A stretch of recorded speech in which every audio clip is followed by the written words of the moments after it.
18. One. The lovely, Liftoff. majestic red peacock in his natural habitat. Notice as he shies away from the wild peat. Look at the sheen of Pete's coat, obtained from the drink of hops and the eating of wild weeds. This song and dance, prescribed every Tuesday and Thursday. Nature, a wonderful gift. Oh, John. I just, I'll be honest, having some technical difficulties right now. Oh, wait for it. There we go. And jackpot. Folks, ladies and gentlemen, boys and girls, children of all ages, welcome to the wonderful wide world of Peacock and Pete, my boy, the John. Ah! Holy shit, John. Are you as surprised as I am how technology works these days? Fucking, it's slow as a motherfucker, but faster than you want it to be. What are you gonna do, bud? What are you gonna do? Keep on Oh, trucking. there we go. Keeping my iPhone 6 as my main audio source. Right. Can't get mail. Oh, no. No, who's got mail, John? You've got you've got herpes. What? No, you've got mail. Anyone And herpes? herpes. Well, you got Well, you've got herpes. it. Oh, sorry, you're addicted to heroin now. Nailed you. Hi, everybody. How you doing? Jesus Christ, John. Yeah, we're looking away at a lot of things. We're not making eye contact with the viewership, as it were. There. Okay. Trying to get the fucking windows adjusted. Shh. It's fine. It's fine. Everything's fine. Look at this. Look at my hands now, John. I'm all business. And business is good. I don't think I'm doing so great. I don't think business is that good. I honestly think that some of your corporate executives are actually committing Harry Carey on the seventh floor. They're not even Japanese, but somehow they got small katanas and are actively doing the most honorable thing, ending the life before you can end their careers. Good day, sir. So they speak really loud while they're talking about sports. They Harry Carey. Guys! Yeah, exactly. Well, I can't. If you had a better one, it would work. It would be great. Dude, how can I? What the fuck is this? All right, so now I can't. What's wrong? I don't. I have no idea what happened. We're gonna have to try it again. All right, Oh, Mulligan. Mulligan. Well, Mulligan. howdy. Don't know much about two-sided pods, but I do know they got sexy bods. And I do know if you drink with them, you will be drunk just as they are. Come on, John. Nah, nah, nah, nah, nah. No buttons for John. Nah, nah, nah, nah, no filter for Pete. Ba-da-da-da. If you wanted mediocrity, what a wonderful place we shall be. I think we nailed it there, John. I think we got it. Well, let's have a shot and start the show. Well, it's about goddamn time someone starts talking sense here. It's all been shenanigans and tomfoolery and things we can't Bananigans? abide by. Let us get down to brass tacks, John. Cheers to you. Pink, pink, Cheers. pink. Big Al. Cheers, everybody. Mm. Oh, that one was full. I forgot about that. Wanted to remind myself. Note to self: don't drink all the full ones this early. Smaller, smaller, smaller, smaller, smaller, smaller, smaller. Good. All right. I don't know about you, but We got some people on the tubes. We got some people in the stereo streets. I think all they're wanting is for us to start this GD show, as they say. Right. It's about GD time, John, that we started talking in GD syllables. Do you guys like acrostics? Well, you're in the right show for that. Fucking John. You make me want to be a worse person, and I feel like that's a horrible quality that you bring out in life. I'm already a horrible piece of shit, but you make me want to like be worse. Like, come on, John. You want to see the real depths the soul can go to? Fuck off, bro. Come on. Let's do a show on Tuesdays, 8 p.m. Pacific, 11 p.m. Eastern. That's 4 a.m. Greenwich Mean Sandwich time if you're across the pond. How can you not trust a guy with a fucking catchphrase like that? And on that note, well, howdy. Here we go.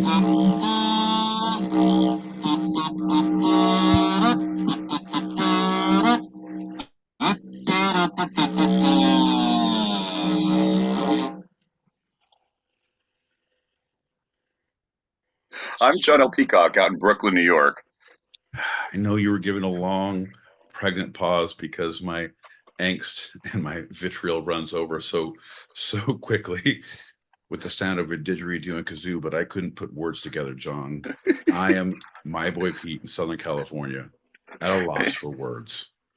And you're listening to Two-Sided, a live recorded podcast where each week I challenge Pete with a bit of the two sides of life, the serious and the fun.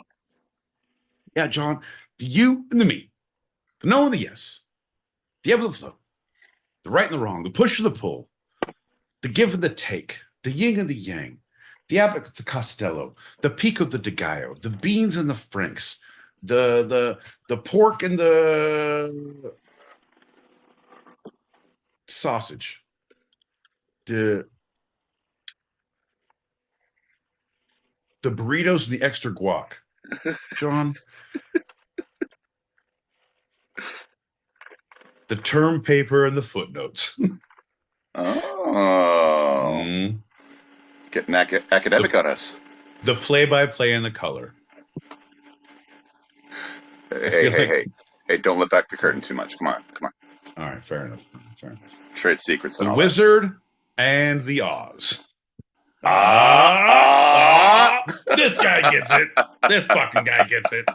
Folks, ladies and gentlemen, we are the Two-Sided Pod. We're here live every Tuesday, 8 p.m. Pacific, 11 p.m. Eastern. If you're watching us live on the stereo streets or listening to us live on the stereo streets, you can click that link above your heads, see us live on the YouTubes.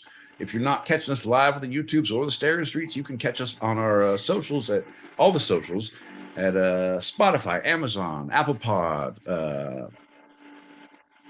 Instagram, TikTok. Handle us at Two-Sided Pod, all lowercase, all one word. Ain't that right, John? TWO Sided Pod, that's right. TOO, much information. Ain't that right, John?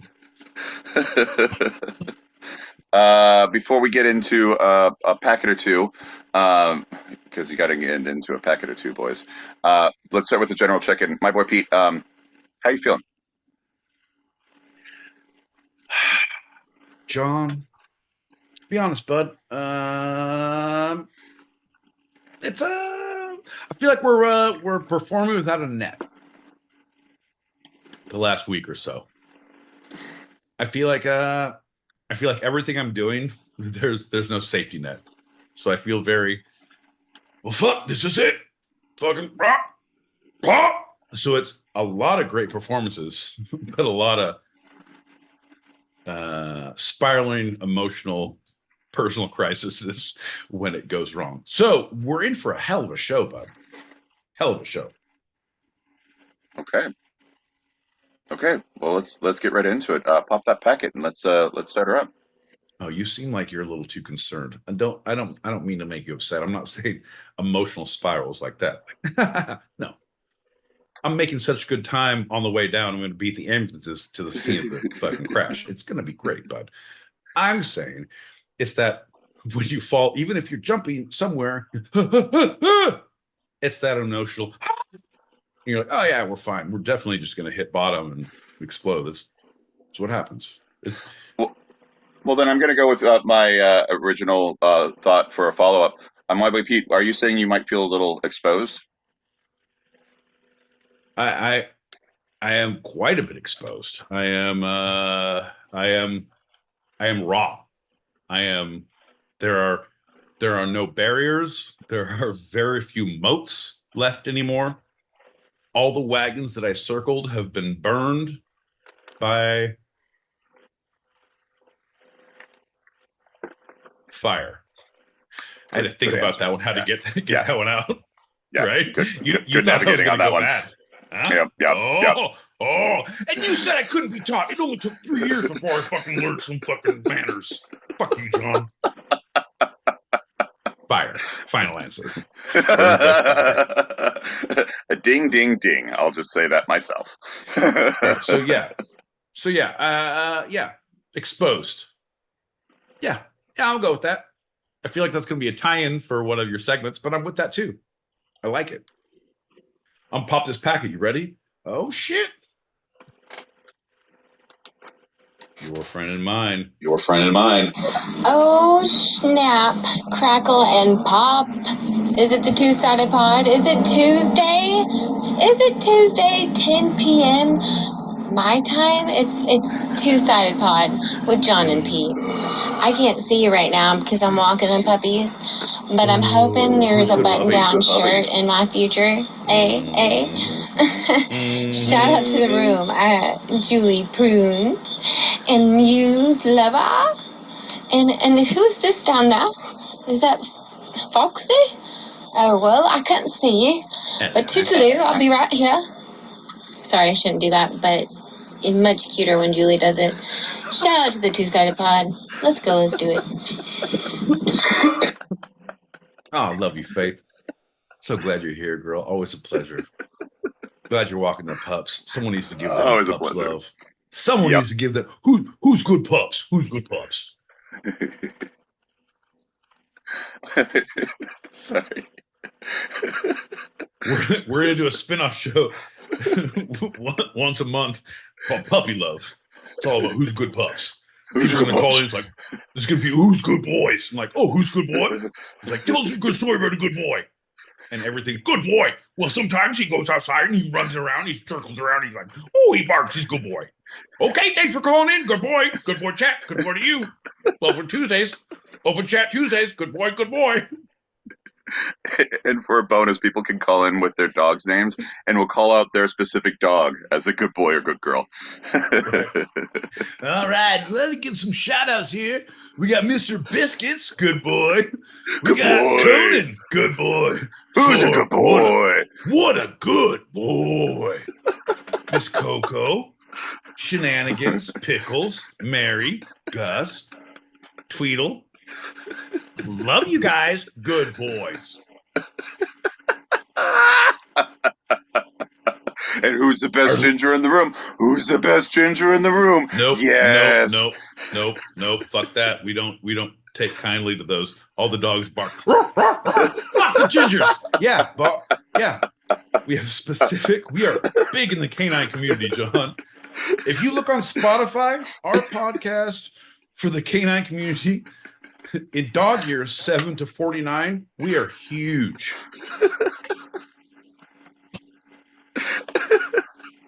Well, speaking of being huge, that's going to lead us to our first lightning round. It's time to get down. Come on. Yeah. Whoa, what's up, John L. Peacock? What's up, my boy Pete? What up, lightning round guy? Say something about huge, and then I heard thunder and a lightning crash, and I came running. What's happening, baby? What y'all about this week? Oh, man, we're just talking about pups and how they're all good boys and how we're blowing up. Year 3, this is the big year for us. You excited? You ready? Oh, yeah. Year 3, that's when the good boys, the good pups, they can stop breeding. That's when I give all my bitches in the breeding shoes. So, you bitches looking to breed, do some offshoots, maybe do a puppy podcast. Like something about a who's a good boy? Maybe once a month. I'm just spitballing here. I think you were listening in a little too much. That was an idea. We've already patented that. I actually called the copyright office right before Son of a you came in. bitch, I'm trying to get on the ground floor somewhere. You guys are fucking assholes. You need to take me with you. That's a brilliant idea. All right. I'm in. Call me if you need me. We'll workshop it. Workshop it. All right, I'm a good boy. Say it. Who's a good boy? Who's a good boy? No, I'm a good boy. You say it. I'm a good boy. I'm a good boy. No, you. Fuck. I can't get any affirmation of this bitch. Y'all have a good show. Bye. Oh, I think he wanted you to say, Lightning Guy, you're a good boy. Oh, I know exactly what he wanted, and I'm not going to give it to him. If he's trying to get in on our new show, this is $1 million idea. Come on, man. Fair enough. Fair enough. All right. Finite.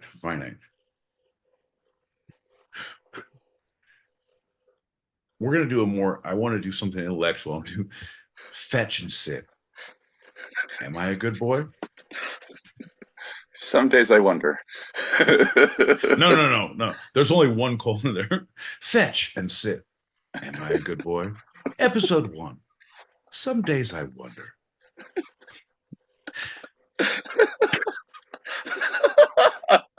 Come on, John. Hey, let's do a shot as I introduce. As anyone knows, the first lightning round of the episode is always a standard Q&A.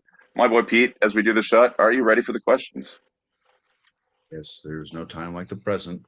Folks, cheers. Bing, bing, bing. Cow. You're welcome for listening.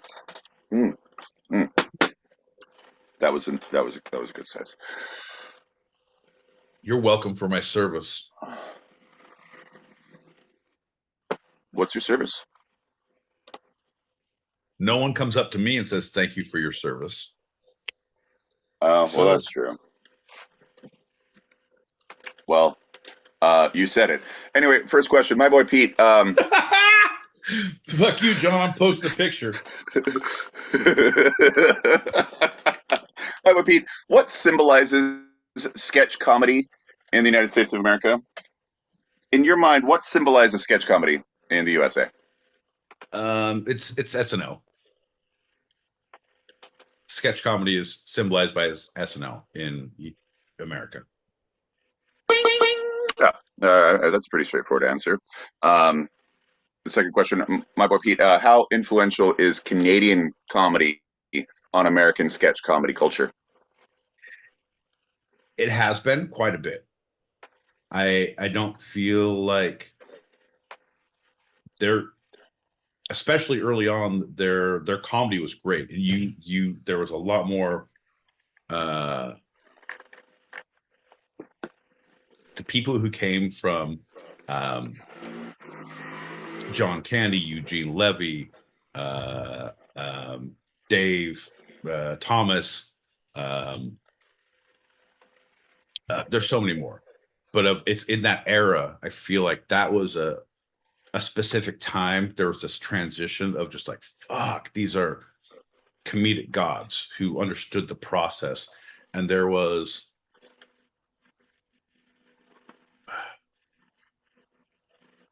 fuck, I wish I could remember right now. There was a difference in the approach to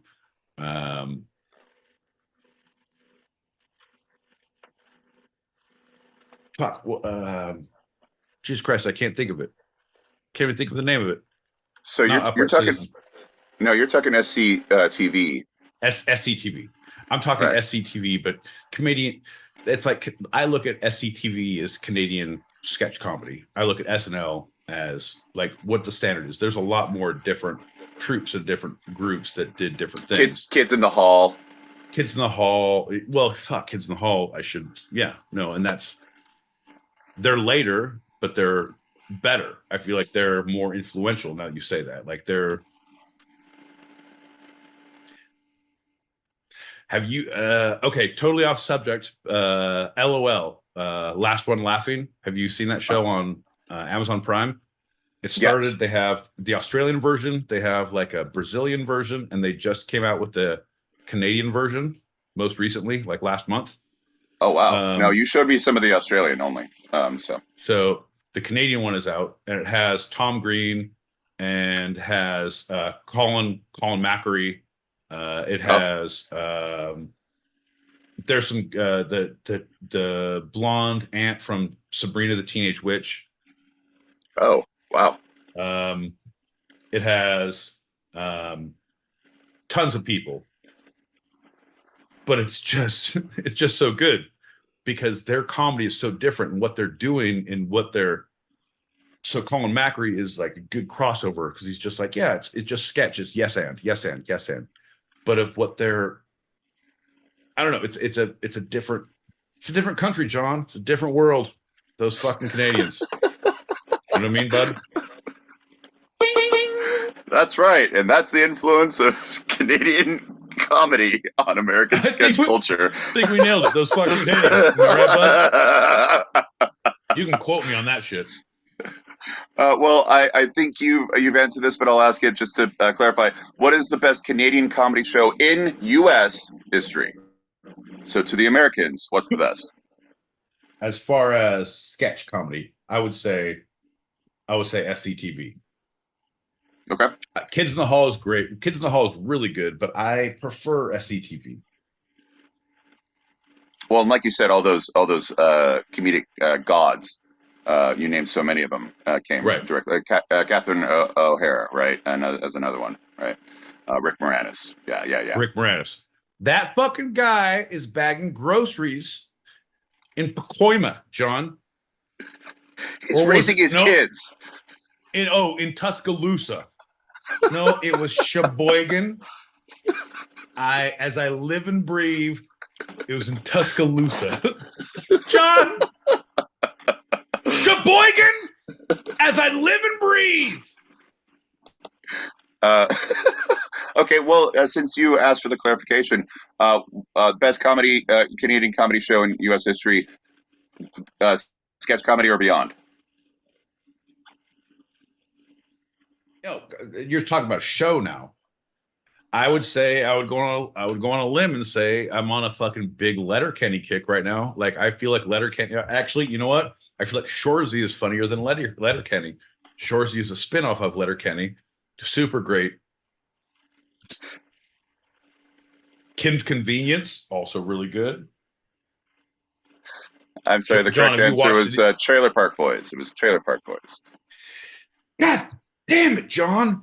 Why are you living in the past? I'm sorry. We are all stupider from having listened to you talk. God damn it. That's some bullshit. Final question, my boy Pete. Are there any comedians that you admired and then found out later they were Canadian?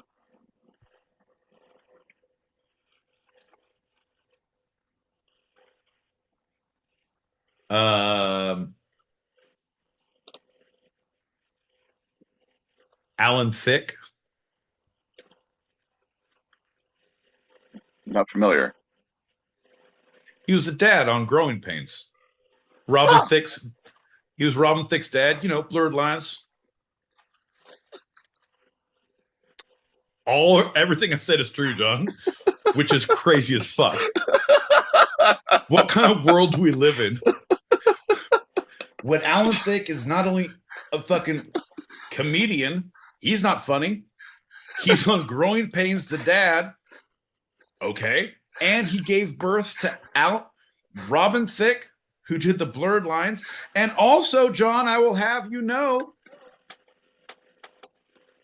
did a holiday festival in Riverside, California, at the tree lighting ceremony, where I saw him live. I was like, this is some bullshit. I'm standing on a fucking closed off street in Riverside where I could get shot at any goddamn minute. Listen to Robin Thicke. I feel like I should dance this out. Well, serpentine fashion. Any other, or is that it? That was the only one that surprised you. Oh no, Brian Adams. He does some jokes between his songs and his sets.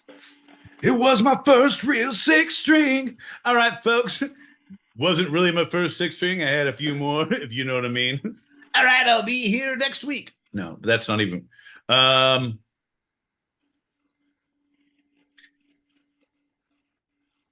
McHale. Really? Yeah, Joel McHale. How'd that one surprise you? Too fucking negative. Canadians shouldn't be that negative. Like, you're a real piece of shit. Like, I like you a lot. But that's why I'm like, why do I like you so much? And you're like, you should be like, okie dokie. Well, he's like the Andrew Dice Clay of Canada. I don't think Canada should have an Andrew Dice Clay. That's America's bit, baby. Just like we invented tacos and pizza. It's America's thing. $1 slice, $2 tacos, Andrew Dice Clay. That's all USA, baby. You're right. Apple strudel. Yeah. It's as American as apple strudel. Exactly. Everything in the world. John, just like the two-sided pod, we rip off everything that's come before us. Speaking of ripping off things, let's rip off these bandages and get to our show. All right. All right. Yo, so Dave Thomas, so are you telling me that the where's the beef thing? Like, that's what we're talking about. Where's the Canadian beef? Whoa, what happened? Like, is that what's going on with Wendy's? That's what I was thinking, bro. Forever. That's what I was thinking forever. I dedicated time to them. They're Canadian? No shit. What up, John? Square patties, bud. What up? Hey, girl. What's up? In the room. Muse on his latest AK. I'm sure that's Muse. What up, Julie? Look at him coming in hot. What up, Julie? All I'm saying, I see all you guys out there. Shout out to everyone in the listenership, everyone on Stereo Streets. Big shout out to oh shit, we got Mindfox, we got Delicious. My girl Delicious, how you doing? God damn. You make me so happy. Every Tuesday, this is kind of like the light of my life. Every time we get here and I see, like, this is like a family reunion. And they all here. When the bright light comes to the end of the tunnel, I'm going to see all my family. I'm going to see Mindfox, Delicious, Drew, Julie Prunes, Faith, The Looney Show. If you guys don't follow, here's a shout out for Looney. Let me just say, Looney has some pretty fucking okay, pretty fucking good impressions. If you follow him on the IGs, he has some good shit. You guys, Looney, thanks for being here, bud. Shout out to you, man. Fucking, and of course, Ric Flair. Jesus Christ, we can't get anywhere without a Ric Flair in the house. Don, did you know? Sorry, only reminds me. Did you know that Randy Macho Man Savage released a diss rap track against Hulk Hogan? I did not know that. When was this? I don't know. I literally just finished listening to a podcast episode of The Lonely Island and Seth Meyers, where I forget. It was one of the deep cuts they were talking about. It's like, oh no, it's really good. Just like, like, no one knows that. But Russ, he's like, no, comedy fans should know that this is the funniest fucking thing ever. It's really well produced. It's really funny. And it's all about fuck you, Hulk Hogan, from Randy the Macho Man Savage. I was like, I didn't have time to look it up. I don't have time to put it in my bank, but I wanted to bring it to the table because wrestling is on my mind right now. So anyone out there, I understand if you need to step away from all the fucking exponential knowledge that is free floating from the two-sided pod, but feel free to step away and look up Randy Macho Man Savage diss track with Hulk Hogan. Let us know how that turns out because it's fucking there. I'm gonna keep going. Here we go. Pop packets. The name that instantly comes to my mind is Jim Carrey. I can truthfully say that he's like my go-to. I mean, Okay. a couple of other people I'd say is like Dave Foley. Dave Foley is so underrated as fuck. He was good. I'll try and name some others, but Dave just Foley is great. Canadian comedy for the win. 100%. See, but the thing is, John phrased it, in my defense, John phrased it weird. He said, who were you most surprised by? He didn't say, who are your favorites? If he had said favorites, totally different conversation. You look at Jim Carrey, that fucker looks like a Canadian. Why? Okie dokie. Big teeth. Well, in his later years, when he's a recluse fucking painting paintings and being all fucking weird, that's so America. He made his mark over here, or we made his mark on him. We made it would have to be there was a mark made on. Moving on. I mean, obviously, you'd say Norm Macdonald. My head. I'm so sorry. Norm Macdonald.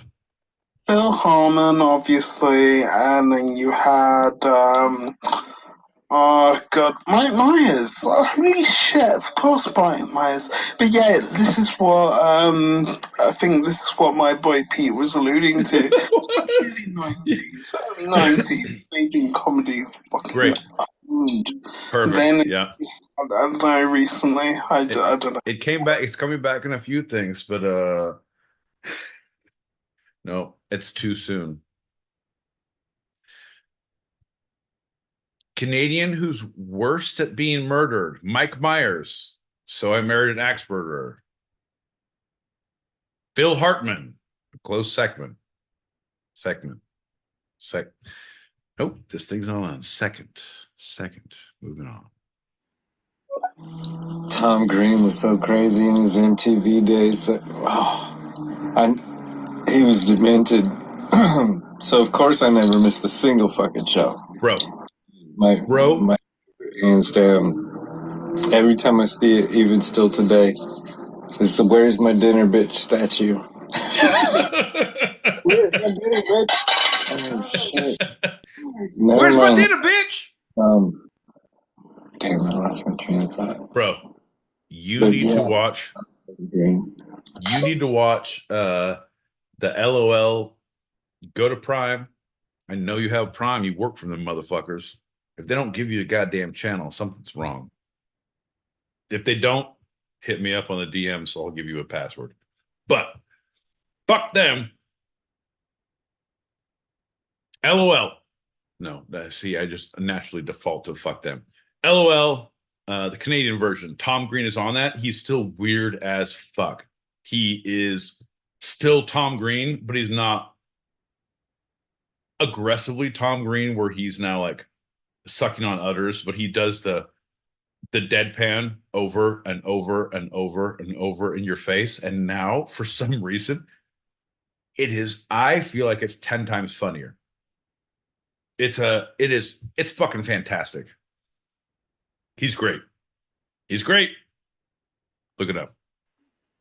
When you say that Seth Rogen is the most successful comedy of the most successful Canadian comedian of this decade, this millennium, may God have mercy on our soul.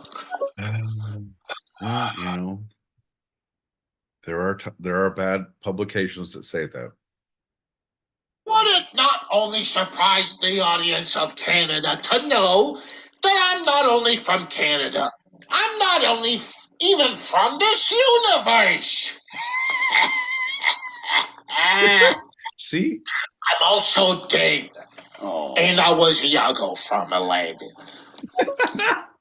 Okay. John, come back in. We got to give fucking scorecards. That's fucking impression. I'm going to give it a 9. Fucking comedy bit. I'm going to give it a 9.5 because it's a good through line and it's topical, John. That's a good fucking bit. That's a good solid bit in the same thing. And you weren't calling out who you were because you called out a character that you played. if you have to say, like, I'm John L. Peacock, I'm a ginger fuck with a bad buttoning habit. If my shirts, no one would like that impression. Somehow you have to harness the energy of the angst. That is the peacock. Yeah, he wasn't giving illusions for the general populace because everyone knew the first couple seconds exactly who he was. He was just shouting it out for the dum-dums who only know Iago, right? Right? Come on, God it's such a distinct voice. Looney And Show, it was, hey, 9.5 for impression. For comedy bit, 7 because I'm Russia. Okay, all right. Well, fucking Russia's always fucking very, very stingy with the scores. So it comes out to a nice 8.6. Nice, 8.6. Perfect. And he's going to walk away with a medal platform on that for sure. All right, next up is the next message. Let's see what happens here. Goddamn, but anyone but John, plug your ass back in. Anyone out there, listen to Looney Guy, follow him on IG. His shit is fucking funny. He has good impressions. He does cameos. If he doesn't, he should. I think right now we just fucking started a fucking new business for you, bud. You sign up, like, ask me for the impressions. Charge like $3.25.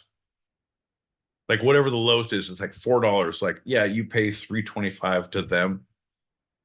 Whatever it is, do the lowest you can and just try to do volume until it catches on in a weird trend, and then like charge it up like, oh, it's $1,000. Fuck you, Snooki. You're charging $5, I'm charging $1,000. That's awesome. Good for you, man. I think we just made a new business plan here. I went in on the ground floor. I invest.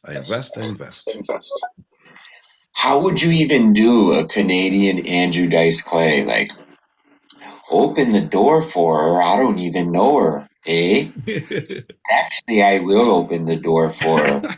Hey, like, how would you? Hey, women are like linoleum floors. You know, you lay them down right the first time on a nice soft bed and respect them, and then clean them and wash them, and always give them everything they need and respect, and give them value, and make sure they thrive and prosper, and also free healthcare. You know what I mean? Hey, I'm Canadian Andrew Dice Clay. Good to see y'all. Good night. Fucking, it's all about the jacket, though. He has to pop his collar when he leaves. Hey, am I right? These women need to be respected. Ew. Rip off these bandages. You make it sound like it's short. Like, oh, damn it, we have these fucking messages. Better check the wounds. Right? That's fucked up, John. Thanks, bud. It's Thanks. deep. It's demented. Yeah, are you tormented, John? Oh, my God. John L. Peacock has the demons, the lex, of which no human can possibly understand. Humans will scream when they behold the horror that has betaken his soul. Women and children first is what he says is what he eats. Doesn't matter, John. They'll all learn. Tuesdays, 8 p.m. Pacific, 11 p.m. Eastern.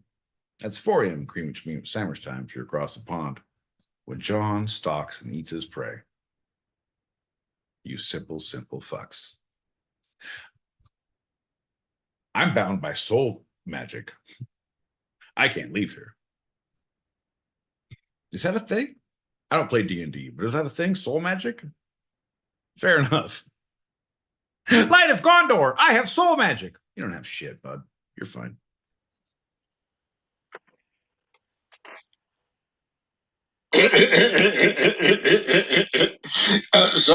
Sorry, I just listened to this guy like just trash on me on stereo tonight. But no, I mean, as a fellow Canadian, I feel like I kind of, did a little bit about comedy to the world or whatever.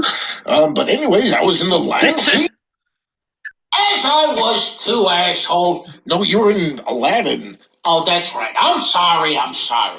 No, it's fine, but like this guy just kind of fucking shit all over me. Fucking good work, bud. Jesus Christ. John, they say don't meet your heroes, but I feel like I just met one of mine. Jesus Christ, this guy. He's a fucking average working day Joe, folks. This guy. Holy shit. Working 2 voices in 1 bit? Fuck you, my man. I don't know if you've been around for Lightning Guy. He fucking sucks. I'm with that. You're a good man. I want to fucking like and subscribe. I'm going to get the first cameo. John, you're getting a cameo. John. Anyone still shooken up from that earthquake? Did you guys know that wasn't actually a real earthquake? Turns out Lizzo was just landing at Newark Airport. Ayo. Good news, I guess. Okay, all right, you didn't like that. Let's do something fun. The eclipse. The eclipse is coming up. Huh? That's exciting. Turns out it's not an eclipse. Lizzo's just going to be standing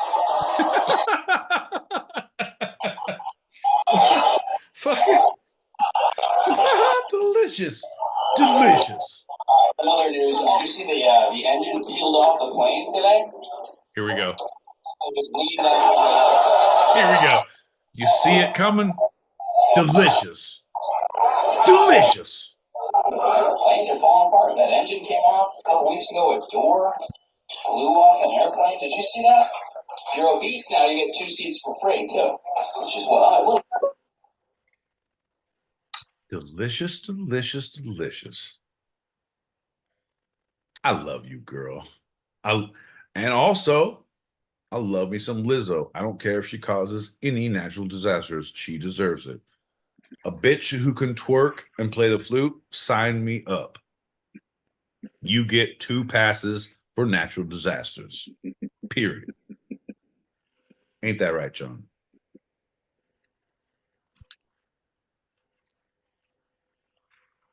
We got 2 more. Am I guessing that's Gilbert Gottfried?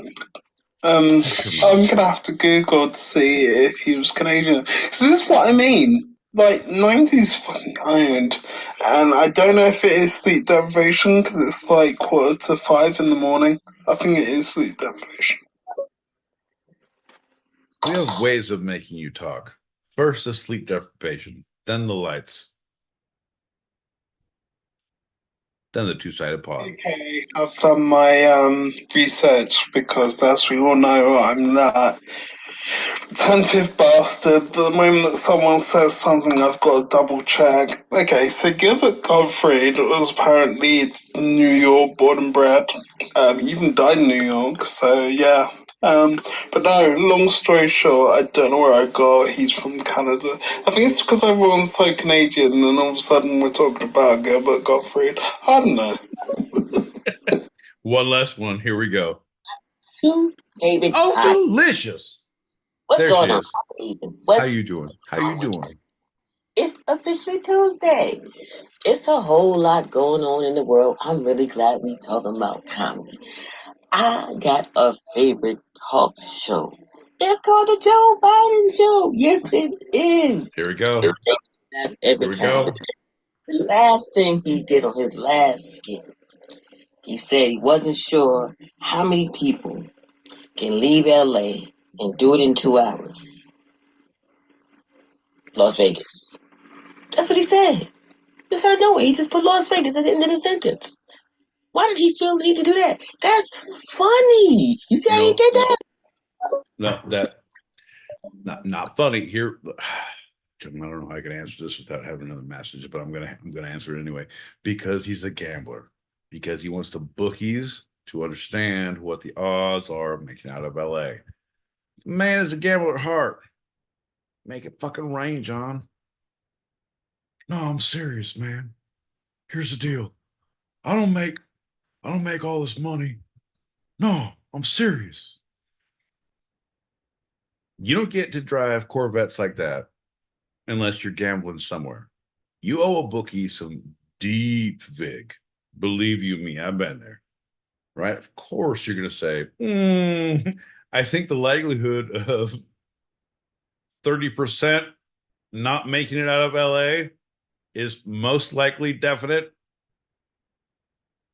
Las Vegas, you can bet on that right now. John, I don't know if it's a good time. It doesn't matter. We're going to go right to one of our sponsors, Sports Kings OnlineBets.com. Right now, you too can make all of your online bets here with the Two-Sided Pod with code word Two-Sided Pod, Ginger, no buttons. All one word, underscores between everything. Anyway, you get 400% off if you can type it in correctly. However, you could also bet on the likelihood of residents of Los Angeles leaving alive in case of nuclear war. Times two. Two more messages. Nope, 3. Everyone shut the fuck up. Here we go. Shh, quiet. Fuck is John? Is he okay? You keep saying, isn't that right, John? And I keep hearing the same crickets. I don't know if they're the crickets I'm hearing over here or if they're the crickets that are on the fucking stereo app. Are you okay, John? You peeling off Band-Aids. I get it. We haven't learned how to deal with technology at this point. So right now, John is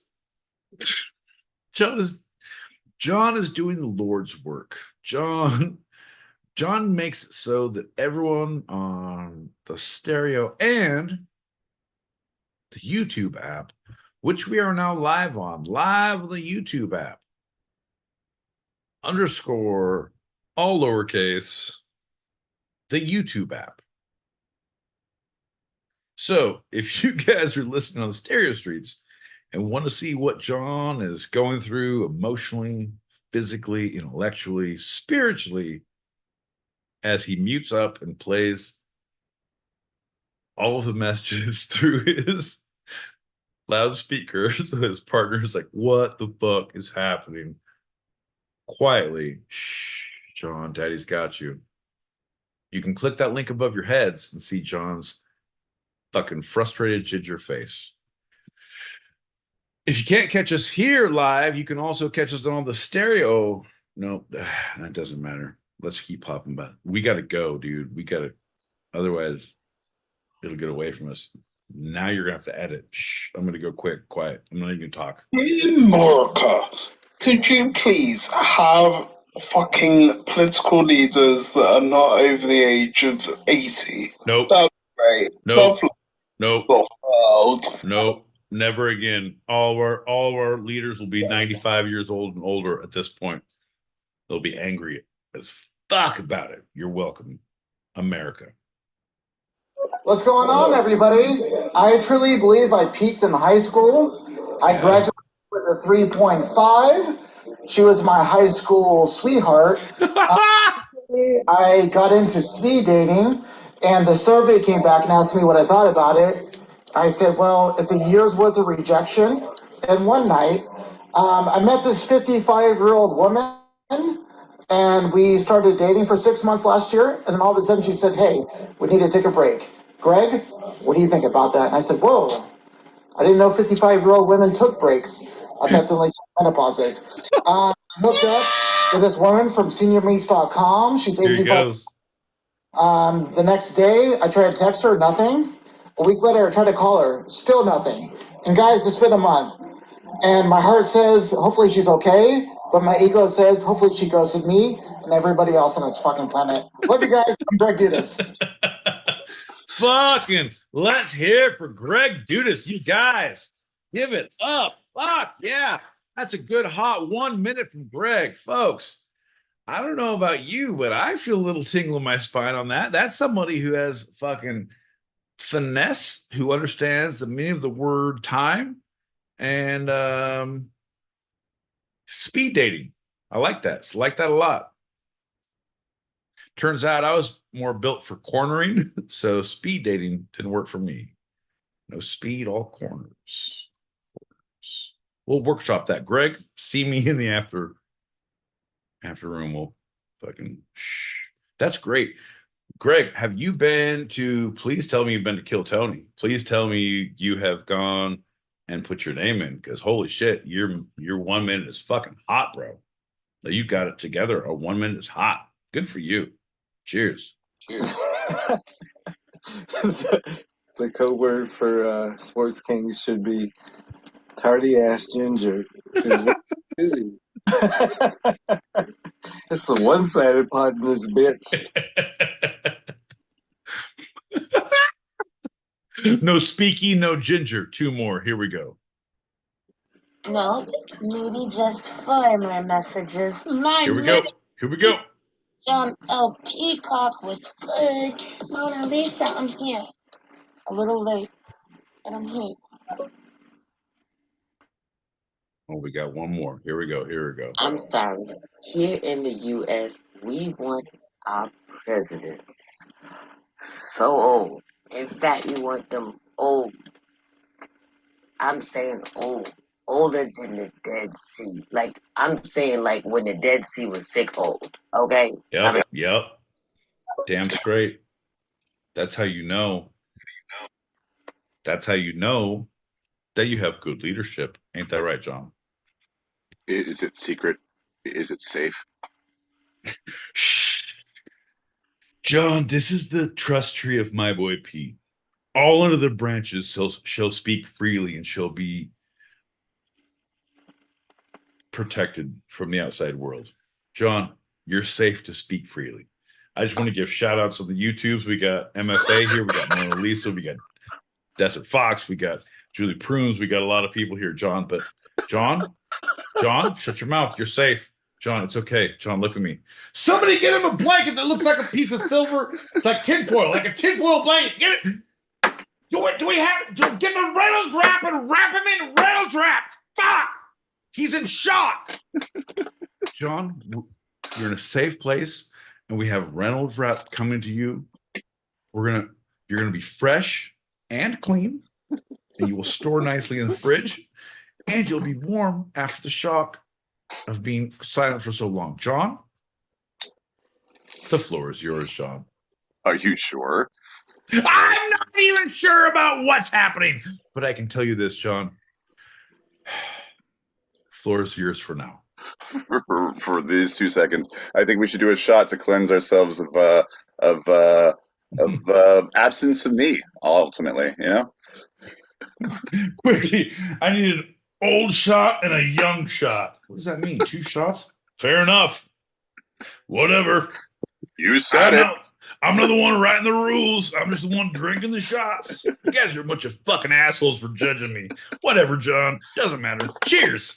Bing, bing, bing. Cheers, everybody. You're welcome for listening to Pete. You're welcome for my service.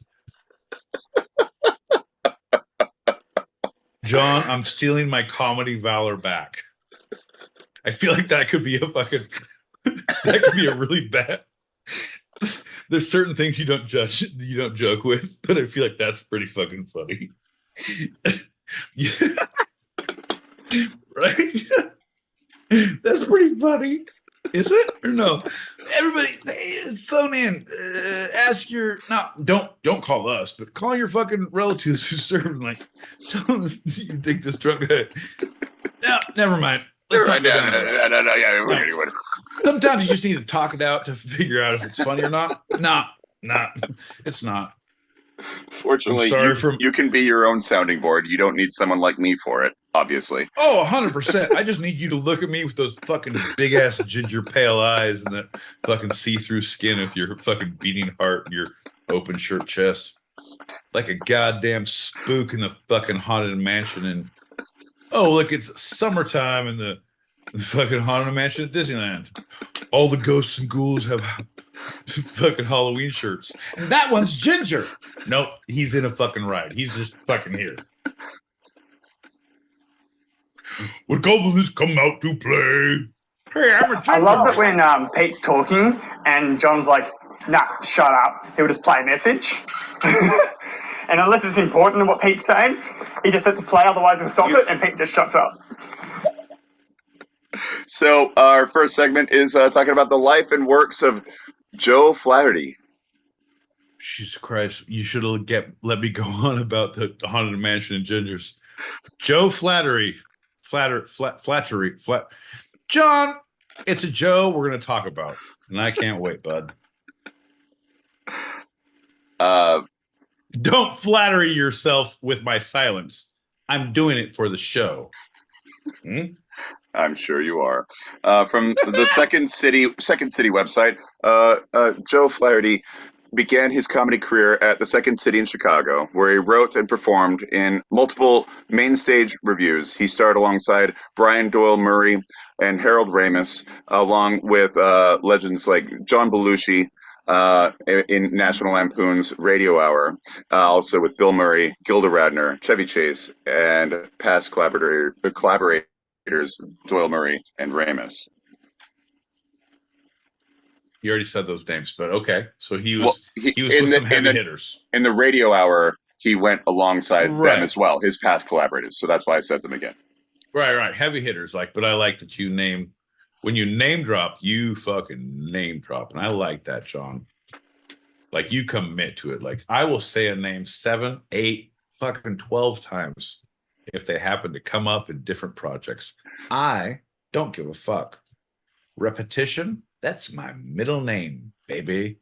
They call me John L. Repetition Peacock. Peacock.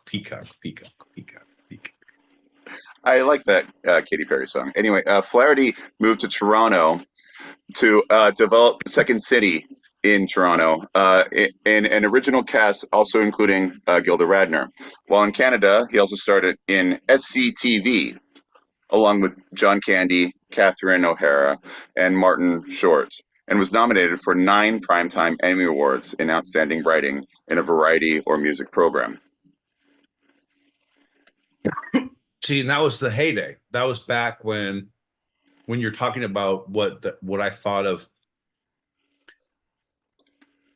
the best of American sketch comedy and the best of Canadian. I looked at like the golden years, right? I didn't look at there was this season and there was this specific cast for 2 years. The writing changes because it's the whole fucking package, John. It's your writers have to be good, your actors have to be good, your guests have to be good.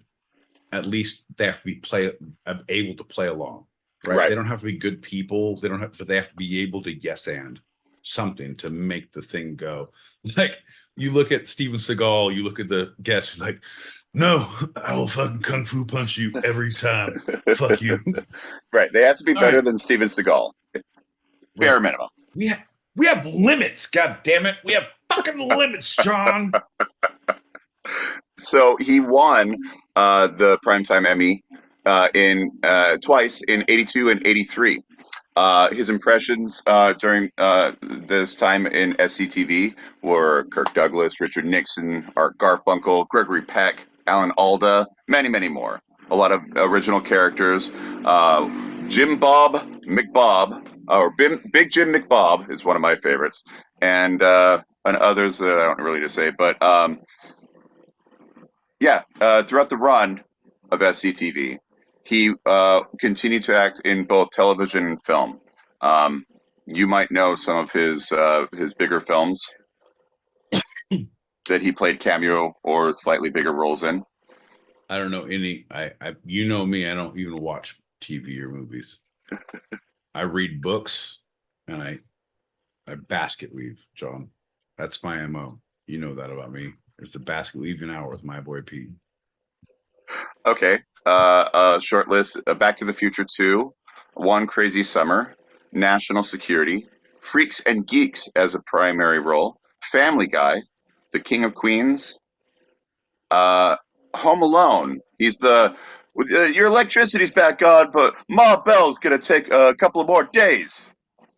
No. All right. How about Happy Gilmore? Do you have any idea who I'm talking about right now? Wait, was he the fucking Come on, you got it. we're gonna go to Red Lobster after this. Yeah, right. Yeah. What's his big thing? How does he enter the scene? Come on, he's the dude. It's the Red Lobster guy. Yeah. But why is he wanting to go to Red Lobster with Shooter? Because he Come on, Shooter. Fucking yeah. I forget why he wants to blacked it go. all out. Why Yeah. Why is Shooter talking to him in the first place? Because Happy he's gonna fuck. He's gonna annoy Happy. How does he annoy Happy? You suck,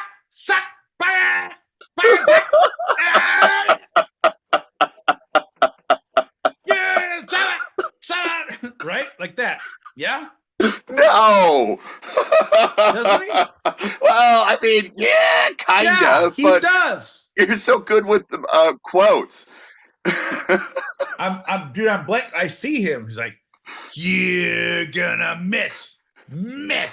Yeah. Like, and he's like, Caesar. It's all going around his head. Like, what? Yeah, what do you want from me? What else do you want, John? Start the fucking quote and I'll finish it. Fuck you. Fuck your couch. Fuck everything you live for. I will murder everything you love. Start the quote. I will finish it. Oh, you're laughing now. You will believe me later once I finish your quote. What is it? No, you gotta cut the messages. You're a fucking asshole. I'm going to the last message. Fuck you. You're an asshole. Holy shit. You guys remember Joe Flaherty? He did like the vampire with like the 3D glasses, and he's like, whoa, that was pretty scary, right? And he's like, well, no, it wasn't that scary, but did you get a good look at those girls? They were pretty hot. Everybody remembers him from Happy Gilmore. Yeah, Jackass, rest in peace. But man, SCTV was just so passed. great. Love SNL a lot. SCTV was the Canadian version. You got Eugene Levy, fucking one of the funniest guys of all time. The best set of eyebrow of all time. John Candy. There you go. Those 5 Meat guys. God damn. Memories. 5 Meat. Fucking, they didn't get it either, John. Say the quote. It's the fucking, you suck. Miss. You're gonna suck. Miss. No, God damn this fucker. Start it. Start the quote. The whole quote is as the donkey says, "Yeah, jackass," over and over again. Jackass.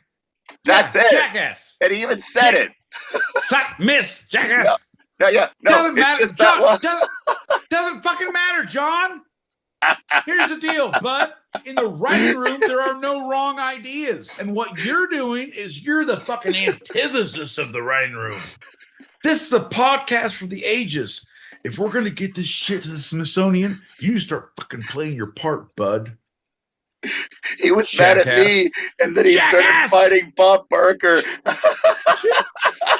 Jackass! Are we going to go to Red Lobster later? And honestly, every time I watch that, it's like, they do have good cheddar biscuits. We should go to Red Lobster. That's why you remember that scene so much more than the memorable scene. I'm like, the lobster scene, Red Lobster? Wow. You know, fat guys always distinguish landmarks. Like, are you going to go left here? Like, yeah, left at the McDonald's. Yeah, right at the Burger King. Yeah, at the Dunkin' Donuts. Yeah, the food places are the landmarks for the turns. Like east, west, left, right mean dick. What's the street? Don't care. Is it Jack in the Box? I'll turn there. The last thing on the Second City website is that Flaherty was an advisory board member on the Harold Ramis Film School. From CBS News, comedian Joe Flaherty, founding member of the Canadian sketch series SCTV, has died. He was 82. His daughter, Gudrun, interesting name, and I looked it up. Anyway, it said Tuesday that he died Monday following a very brief illness.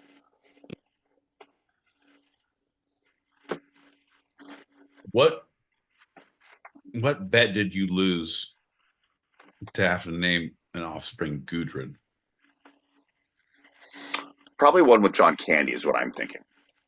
I'm thinking the same. I don't think there's I wouldn't name my dog that. Maybe a cat, but I don't know. Neither here nor there. He was a good comedian, lost too soon. No, he was 80 something, lost at the right time. Fair enough. He did good. That's the thing. He's one who is so connected and so integral to so much of the comedy lexicon that we have here in the U.S. And we don't really know him as well as I didn't know him as well. And I know who he is. I knew him from SCTV. I knew him from. It's a stupid little bit, but he's the electrician in Home Alone when the power goes out. You got your electricity back on, but my bell's going to take a couple more days at least. I'm like, Catherine O'Hara gave him that. The one who gives, almost like the Ron Howard's brother. Like, everyone knows him. You're in a lot of great things, but what's your name? I don't know. Fucking weird guy. Fucking teeth. Call you mouthpiece. So I know him from SCTV, so I assumed he was Canadian. But this is the reverse of what I asked you earlier. My boy Pete, he was born in Pittsburgh. He's American and went to Canada. Turns out, same with Gilbert Gottfried. We had two surprises tonight. Two of these motherfucking surprises lived and died while being a citizen of Crazy Town. Welcome for listening. So one of his most iconic characters on SCTV was even mentioned in one of the messages. The Vampiric TV host Count Floyd with the 3D glasses. He had several bits on that one. No, there was a lot there. Shooter. Yeah, yep. I eat pieces of shit like you for breakfast, John. Oh, okay. I mean, I don't eat pieces of shit for breakfast, but it doesn't matter. So in a tweet from who's it? Andy Samberg? No, it's not him. Who's that guy? Oh, right, Adam Sandler. Oh man, That's not Adam Sandler. No, this is one of the pictures that Adam Sandler put up. Okay, so in a tweet from Adam Sandler, you're like, that's not him. You got to figure out your words and how they deliver first. So someone who is not Adam Sandler, the tweet he said about this guy. So no, I said Andy Samberg as a joke because he's a younger person. Oh, okay. Adam Sandler, who worked with him on A Happy Gilmore and other things, tweeted about his friend Joe Flaherty and put up this picture of him. There you go. Pretty fucking jackass move, John. A lot of work for a lot little payoff, but yeah, that was a miss. I'll take it. All right. Let's just go with the tweet. Oh man, worship Joe growing up. Always had me and my brother laughing. Count Floyd, Guy Caballero, and any move he made. He crushed as border guard in Stripes. Couldn't be more fun to have him heckle me on the golf course. The nicest guy you could ever know. Genius of a comedian. And a pick. Oh shit. He was in Stripes. Yeah. I didn't even realize that. Like everything he had was very small, was like very minimal. They never gave him like the +1. They never gave him like the buddy. Right. Wow, that's crazy. All the way back then, that's crazy. So I got another, for those who are watching on the YouTubes, these are pics that Adam Sandler popped up. on his tweety thingy. We call them Twix now, John. The X's? Twixes. No, Twix. Oh, okay. Oh. I thought for sure John didn't do technology well. We're going to see a picture of the junk. But I mean, you haven't seen it yet. Oh, there you are. Yeah, so that's his famous Count Floyd with you see John Candy and Eugene Levy and others. oh, what's that dude's name? The fucking who is in SNL? Martin Short. They're all there. Yeah. Oh shit. Yeah. Yeah, that's Martin Short. He's crazy. Well, I knew he's like 120 now. But he's a person who sold his soul that shouldn't be looking like that or acting like that. Like Tom Cruise? Same thing. Different religions. Same thing. All right. From the CBC, which is the Canadian version of the BBC, for those who don't know, my boy Pete. Dave Thomas cited Flaherty's use of dark comedy, quote, before it was hip to be dark, and his writing, a larger-than-life talent that earned him 2 Emmys and brought him into the orbit of countless other comedians. With all that shared history, Thomas said hearing about Flaherty's death through a short text almost didn't seem real. Quote, you never really prepared for when you get, Joe passed today, 3 words, he said. And it's almost like that's not fair. That's all the experience, all the laughs, all the performances, all the jokes, all the shows that can be condensed into 3 words. It's sad. End quote. Get it while you can, baby. Yeah. Fucking hammer as hard as you can. You don't know.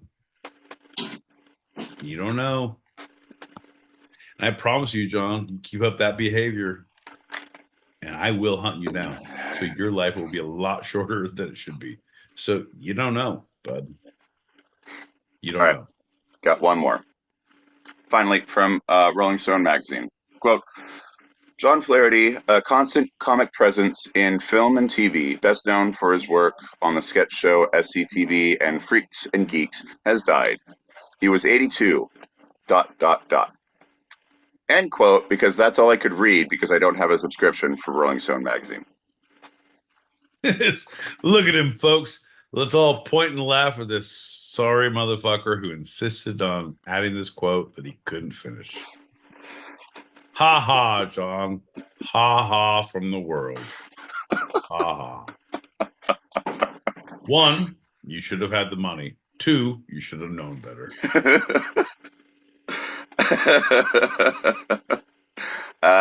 Little tribute to a great constant comic.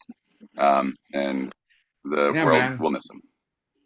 Yeah, there's a, the thing is, we're at that generation right now where all the people who were in the 60s and 70s who were the comedic icons we're losing them. All our movie stars, they're getting to the point you don't see them because they're getting too fucking old. Yeah.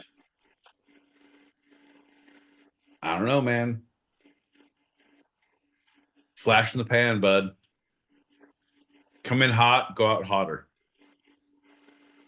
Bus full of fireworks and 1,400 feet of baling wire. Why the baling wire? My own personal use, bud. A walking shadow. Damn straight. Let's do a shot. Move on to your next goddamn travesty of a show. I mean, we got 4. Let's say we'll play these 4 after the shot and save the rest for the green room. How about that? 5. Yeah, that sounds. Yeah. It says 6 now. Everybody, shut the fuck up. We're not playing anymore.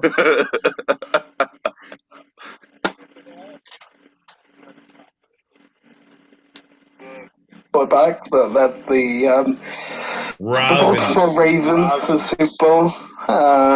Then he went to then he retired for a bit, and then he came back or something, and then I don't know. Holy shit, we're gonna get a goddamn fucking rundown of a quarterback's life. No, thank you. Holy shit. My boy Pete doesn't watch TV or films. He reads books. He has many books in a room. Yes. And books are covered in mahogany. They smell of rich Corinthian leather and mahogany. Also walnut from the desk in the study. Yeah, dude, it's like one of those stories where it's like, dude, George Carlin, 83 or whatever he was. Too soon, dude. Too soon.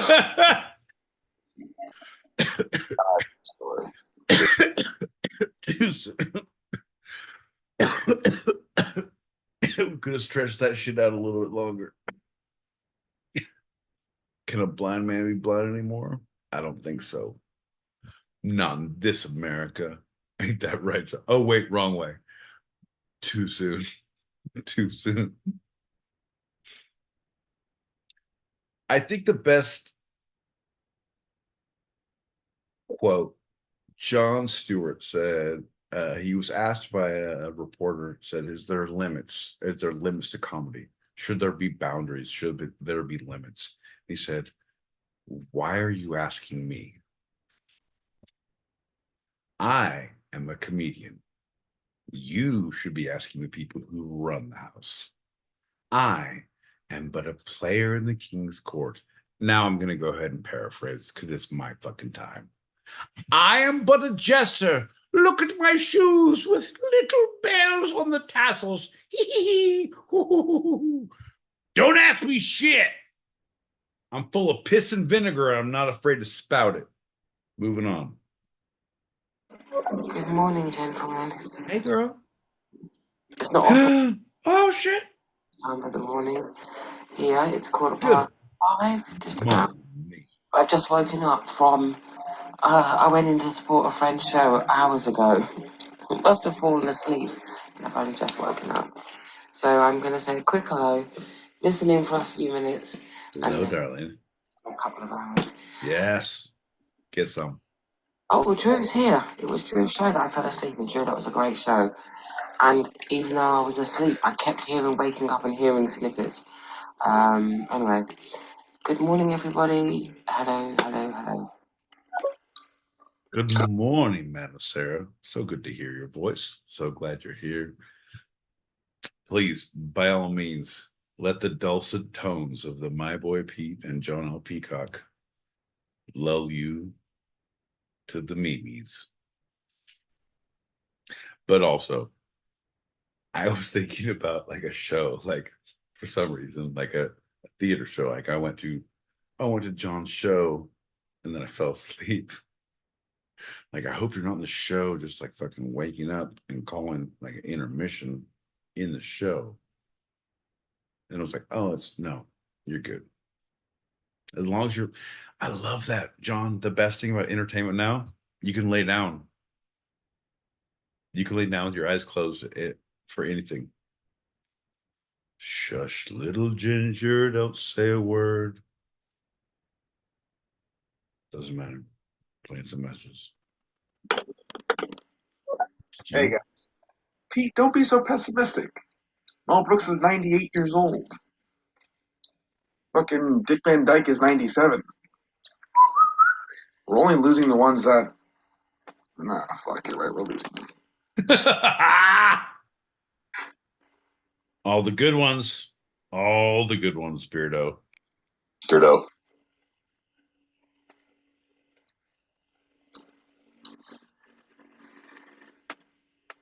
Oh shit. You did some work. Hey guys, I just wanted to let all you beautiful people know that I'm here listening. You just don't see me. It's okay. I love you guys. Welcome. Thanks for watching.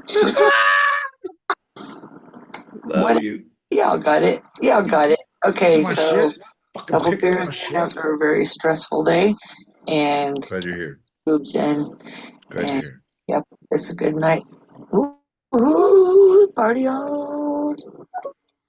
Glad you're here. Glad you're here. Dyke. I used to work with a guy that looked like he was his twin brother. No, and I don't mean his actual brother that worked in the movies. I mean, he looked just like Van Dyke. Different color. He was such an asshole. Oh my god. Anyways, gotta love Dick Van Dyke. Boy, we are losing all the good ones. We're left with terrible ones like Amy Schumer. Right, damn straight. All right, fair enough, John. Here we go. I'm gonna give it to you, back to you. I'm not even gonna play. Fucking, he knows better. This guy, Muse Lover, knows better than to fucking hold up the goddamn wagon train. You know the chuck wagon has to get to the fucking goddamn roundup, right? John is the chuck wagon. The roundup is the end of the show. If you don't let the chuck wagon get to the roundup, fucking all your cattle get all tied up in the fucking reins. Shit's all fucked up. John, we're ready for you now, bud. Well, that was a good, nice, long 4 messages there, my boy Pete. Las Vegas. Las Vegas. All right. If you had the over-under that I would play too many messages and John will be upset, then you just won 17,000 cryptocurrency dogma yen coin. You're welcome for listening. That's going to lead us to our next lightning round. It's time to get down. Yeah. What's up, John L. Peacock? What's up, my boy Pete? Hey, man. Hey. How you doing? Hey. Hey, I'm good. I left a few messages. You guys didn't play them. What? Are you? Everything going good here? You need to speed things up. You need to trying to get through the show, man. We're just trying to get through the show. All right. Well, I like your tenacity and your stick-to-itiveness. Don't let me hold you up. Woo! Thanks. Bye. Bye. It's one of the better interactions I felt I had with him. No, I know, especially when you're on the fucking brakes are gone. No point in steering now. John L. Peacock has the wheel. Let's see what happens, folks. Well, this lightning round segment is one of your favorites and mine. And I really believe my boy Pete's. That's right. It's accented answers. No, accented answers. I don't even know. You're like, this kid, he loves fucking French things. We give him French bread, French fries, French toast. This kid loves it. That's what he got for Christmas. Fucking, he loves his fucking gifts. Favorite segment ever. You like this segment? It's your favorite, right? No, it's actually. All right, we're gonna do your favorite segment. You're a fucking asshole. All right, I'm running the show now. I'm having a real fucking hard time keeping everything straight. I know. Let's ask some questions and get some answers. All right. Fucking fair enough. You're right, my boy Pete. We should have a shot before this. It's about time. This shot is burning a hole in my. I shouldn't have let it on fire. Granted, but the shot was burning a hole in my pocket. Also, I shouldn't have put it in my pocket. Cheers. Cheers.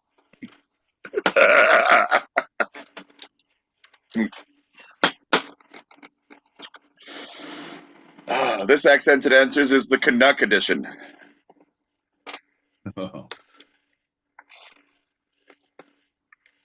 If you're giving me regional Canadian shit, you're gonna fuck my world up, bud. I will make it easy on you. It is all Canuck, and you get to choose. But we want different accents, of course. You have 4 questions. Come on, bro. No, that's You have at least two. Stretch it a little. You've been watching Letterkenny. Yeah. Yeah. No, that's fucking racist. You saw Strange Brew? No, it's all John, if you watch any of it, it's all the same.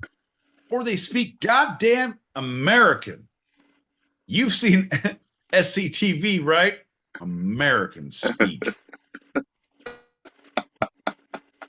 Holy shit. Did he say that out loud? Yeah. It's your favorite accented answers from the different regions of Canada.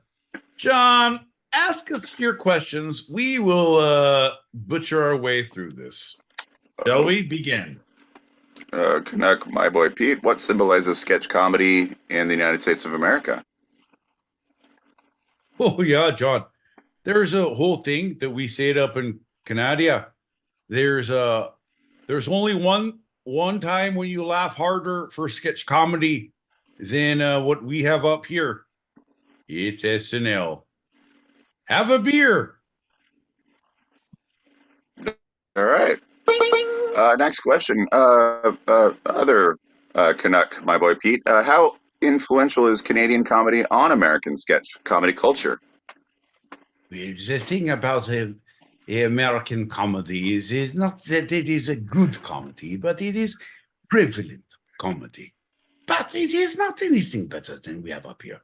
Have you seen John Candy? Have you seen Eugene Levy? Oh, I say no more. I didn't know if you would actually go there because you hadn't yet. Nice French Canadian. Hey. Thanks, bud. Thanks. I wasn't sure. I was like, where else in the provinces are we going to visit? And I was like, I don't have many more to go through. Like, I don't have any more to go through. So let's think real hard as we talk our way through it. And like, what does Canada sound like in different places? In Nova Scotia, they almost sound Irish. I'm ready. All right. What? You say the Irish? They almost sound Irish, yeah, in the islands of Nova Scotia. No, that's not true, but go ahead. Okay. Different Connect, my boy Pete. What is the best Canadian comedy show in U.S. history? Oh, I'll just say there's the best comedy show in U.S. history. That's easy to beat. Could you repeat that a little slower? I don't know. SCTV. Well, that was slow enough that I could actually CTV. I heard it somehow. Final question, and this is for the final Canuck, my boy Pete. Be the worst. Are there any comedians that you admired and then found out later were American?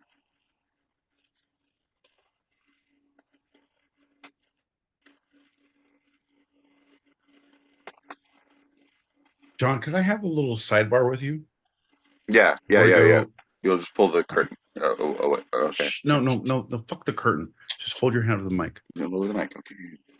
So how Irish are the Newfoundlanders, John?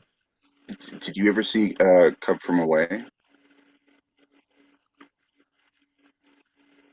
It was a stage show, and I did. Yeah, so I don't remember. I was really hammered, and I cried, and I was like, I shouldn't cry. It's a whole thing. It was a fucking. It was a great show, John. Man, it's a fantastic show. Put your hand over the mic. Put your hand over the mic. Sorry. Yeah. So how fucking Irish, bro? Pretty Irish. It's pretty Irish. All right. Well, you'll have to find a way. Just how about that? No, not Leprechaun. Go like sing-songy. Not Dublin. Sing-songy. Dublin. You know? Dublin. Little more like this. Little less sing-songy. That's right. More Dublin. There you go. Yes, right? Yeah. Good break. John, and break. Yeah. John, what was the question? Last one. Final question. Final Canuck. My boy Pete, are there any comedians that you admired and then found out later they were American? Well, Well, John, what I'd like to tell you, I was most disheartened when I heard about Gilbert the Goldtree. Broke my heart. A million pieces. Tell you what, never watch Aladdin again. Final answer. That's Newfoundland. My boy Pete's final answer. Did I win? Did I do something good? Did I do bad? Did I fucking ruin the fucking game? All right, I'm oscillating between different ones, man. Come on, buddy! Okay, hold on. You know what? No, I have to give it to you. I have to. Fuck you! It was The so easy good. answer was Joe Flaherty.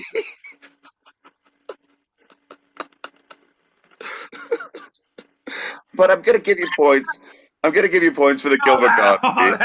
Here's the deal. I think that Anyone listening to our show might be confused as to whether Gilbert Gottfried was Canadian or not. he wasn't. He was from Pittsburgh. He died in New York.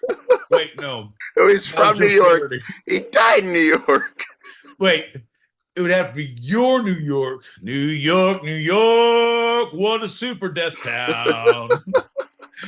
Bodies are up and the embalming is down. Ha, ha, ha, ha, ha, ha.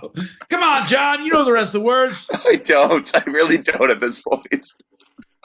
Come on, buddy. Stick with me, man. We're going places. That's why we ride the trolley cars. Don't fall off now. Don't fall off now. We gotta keep going. There's no place like home. There's no place. Why are you doing fucking Wizard of Oz? I don't know what else to do. No, brilliant. You, sir, you're one of the people I have worked with. That's all. For 3 years consecutively. Oh, hey. I don't know many others who can say that. Not on your end, but on their end. You're on my second longest relationship. Other than the one that pays the bills. If you could pay the bills, I would leave this relationship. That's all I'm saying. But also, if I could get another one to pay the bills, I would leave your relationship. So it's a big give and take, John. But right now, you're in top spot. Don't lose it. Well, ladies and gentlemen, you heard it here first. That's right. If you can help us pay his bills, my boy Pete's going to lose his other relationship, ditch her like a prom queen on the next day, and join us on the road. Holy shit. John has never been to prom. I don't know if anyone's caught that from his remarks. Like, well, if you like fucking sandbags that you just want to rub. Like prom queens through an hourglass. These are the shorts of our life. My boy Pete, are you ready for the short segment? Let's get to it, bud. Nobody has time for your fucking shenanigans. Let's go. For those who don't know, the short segments, I'll put 5 minutes on the clock. I'll introduce the segment as precise as possible, read excerpts from a single source, and we talk till the timer goes off. I'm with you, John. I'm with you. I'm with you. Let's figure out what you've done this week. All right. I'll read you the headline before starting the timer. The headline is SNL's Heidi Gardner left the stage with, quote, anxiety after breaking so hard, ...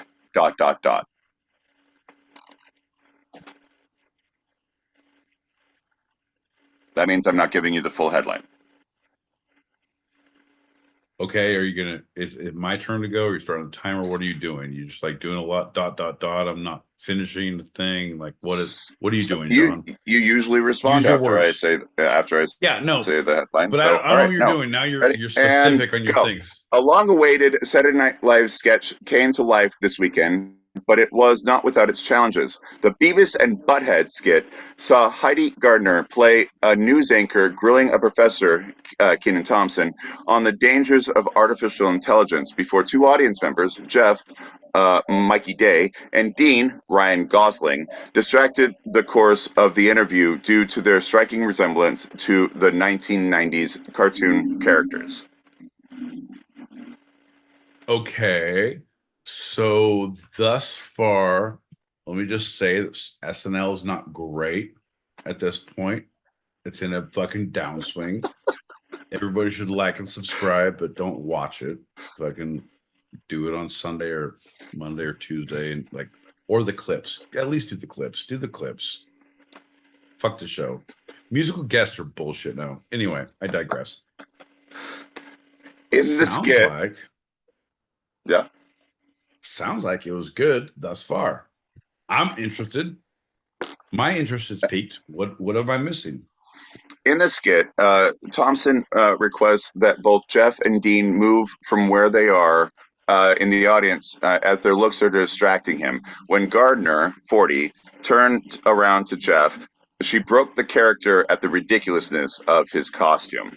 Quote, "I could not prepare for what I saw," she said, Vulture of the skit. "I really tried. I even saw Mikey out of the corner of my eye seconds before I went live. I saw the red shorts. I knew I couldn't look over there again. Mikey even told me later that he was bending down and hiding himself so I wouldn't see him." So you just had a great time and couldn't handle your shit and you walked off the fucking stage? You fucking amateur. Is that what this is about? You fucking amateur. Keep going, John. Gardner revealed that the skit is one that has been, quote, put up at table reads and rehearsals for about 5 years, but had never made it to the live show until this weekend. She told the outlet she'd coached herself so many years to not break, but it was particularly difficult scene partner, Mikey Day. No, man. No, you're making it worse. She left the stage. She walked off the stage. Is that what you said? No. When she left after the skit was over, she did not end the skit early. She just broke real hard. Okay. Oh, breaking. Oh, you fucking Jimmy Fallon and SNL episode. Oh, John, you're not good at explaining things. No one watches this show anymore. That's so 1990. Nobody gives a fuck. So you got to use your words to paint verbal pictures, John. Be the Bob Ross of fucking.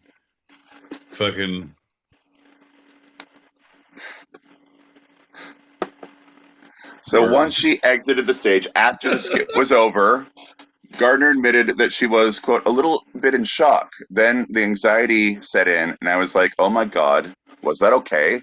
I had some friends in the dressing room, and they're like, of course it was okay. She recalled to the outlet that the reassurance and praise from so many other writers and cast members after the show didn't clear her conscience. She was a little bit worried. No, fuck you, man. The whole thing. Jimmy Fallon got away with it for 3.5 years. You can break. You don't have to always, if it's not your game, but like that makes it funnier to break sometimes. If it's a dead sketch, if it's bullshit, like, oh, Beavis and Butthead. Fucking no one cares about Beavis and Butthead who might look like that. That's a bullshit. It's been on the table for 5 years. It hasn't been good enough for 5 years. Like, we gotta fill time. Okay, what are we gonna do? It's now on the screen. It's now in the papers. It's now she broke. It's now people talking about this fucking stupid ass sketch. I'm gonna fucking watch the show after this fucking podcast, John. Bullshit. I shouldn't.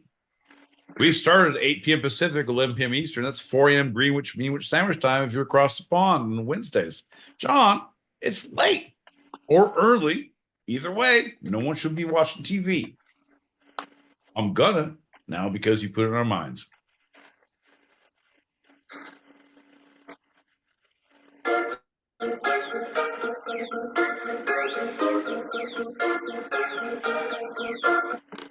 weird. It's like he set his own timer that didn't have a fucking stupid ass tune with it. Hey, come on. Hey, come on. You think I don't come prepared for these parties? Don't make us look like fucking idiots, John. All right. Well, let's do another shot and get to our final segment. Oh, Final no, segment. we'll definitely do a shot and do a segment. Like, we're not fucking idiots. I don't look like a fucking idiot. No, and you don't. You don't. Who's a good boy? Who's a good boy, my boy Pete? All right, folks. Well, if you like the two-sided pod, you'll love Who's a Good Boy? Thursdays, 4 a.m. Pacific. It's just across the board. It's 4 a.m. wherever you are. Wherever you are, tune in. Fuck it. These dogs need to poop too. Who's a good boy? Featuring John L. Peacock and my boy Pete. Cheers, buddy. Dummy. All right. For this one, we're going to talk about taxes, part 1.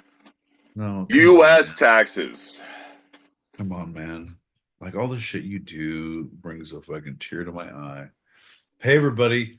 Do you want to know about some bullshit? Well, welcome to the party. This is what I listen to on a daily basis. Well, no, I don't return calls on a weekly basis. No, I don't show up. No, weekly.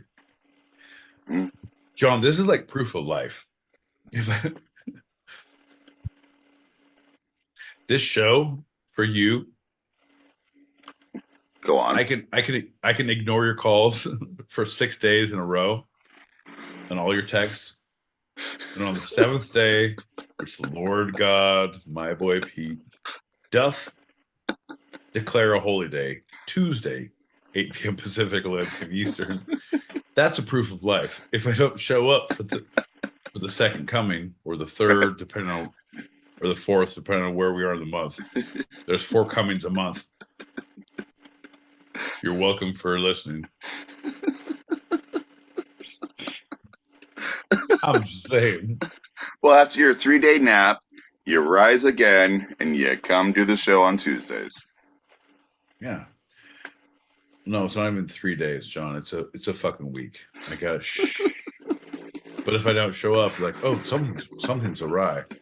Like, it's you no longer worry about me when I never answer your texts. And that is what I am thankful for this show. I don't have to talk to John L. Peacock ever again in a text personal format. I just have to fucking show up, folks. Have you ever had to just commit to a podcast that's 3 years running? It was 2 days a week previously. Now it's 1 day a week. I'm slowly getting him down. Like, if I get him to 1 a month, 1 a year, 1 a millennium, doesn't matter. then I'm free to start my own church. That's not true, John. There's no church without you.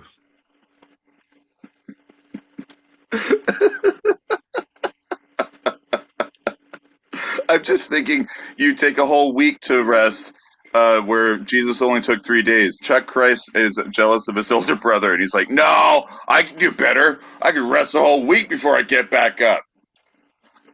Well, also, when you drink that much on Sunday, like, I'm not fucking getting up on Easter Sunday, bro.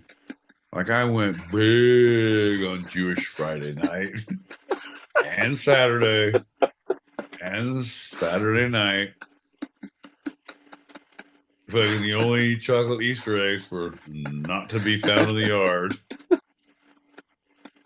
And you're not going to drink any wine. I know Chuck Christ. He don't drink no wine. If you know what I mean. Chuck Christ don't drink no wine. This is bullshit. Baby, get in here. They're trying to feed Chuck Christ wine. Ain't that some shit? You just wait till my wife gets here.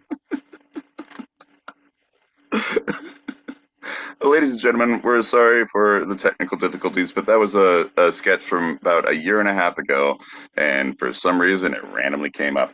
Anyway, we're going to move on to our final segment. Never apologize.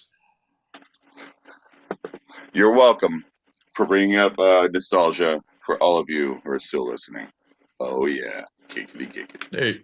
There you go. Hey, you're welcome for being part of nostalgia.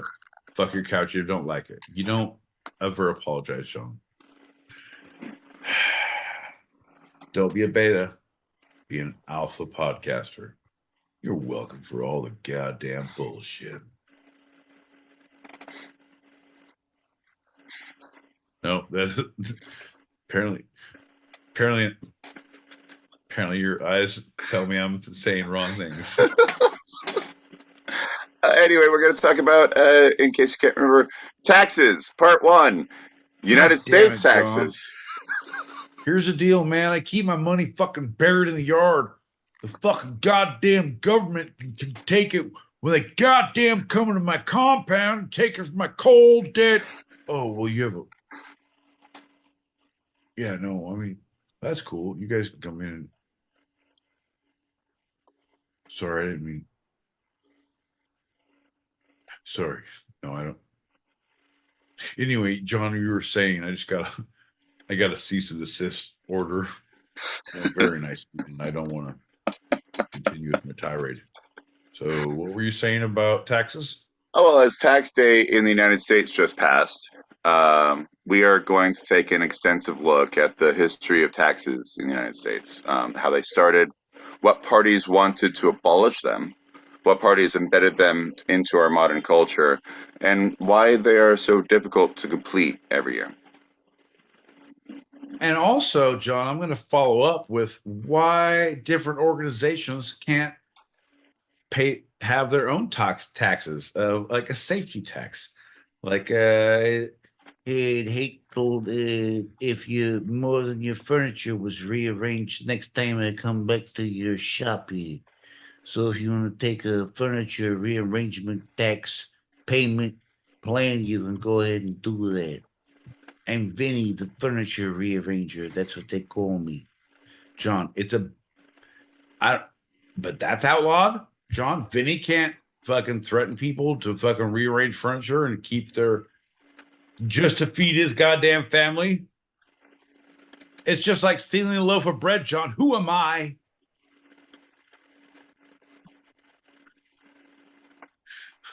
Man, that can't be just one like my man Vinny, he who rearranges furniture, who can't be sure of what ensures what's in store, who's to bore my man Vinny. Come on, John, you know the rest words. 24601. Ain't that right, Vinny? Oh, the two-sided pod. See, bud, here's the deal. I did a little bit of reading up on a thing called parody law.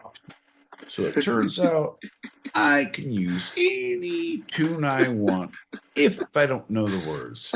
Turns out I don't know the words to any song. So fuck your couch. The world is my oyster, and I'm no longer allergic to shellfish. Let's drink in celebration of our accomplishments. They say that severe amnesia did you wrong. They're stupid. Yeah. Woo! John, let's drink to head trauma. I said, let's drink to head trauma. Bink, bink, bink. Cheers to the people who are listening and not head trauma. Yay.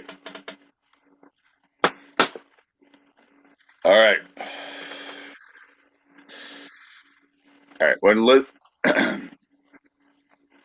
looking at the history of the United States taxes specifically, I learned that it turns out, according to Benjamin Franklin, quote, in this world, nothing can be certain except death and taxes, end quote. That's all.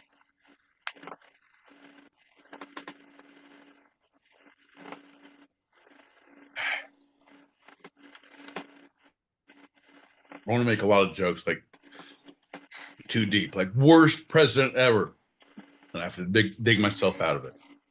No, not a president. I know, but couldn't fly a kite to save his life. Fair enough. Keep going. No, that's it. There's nothing certain in life except death and taxes. All right. Fair enough. John, I want you to know that you are going to come back first and hold court while I go away when we go to the green room. Yep.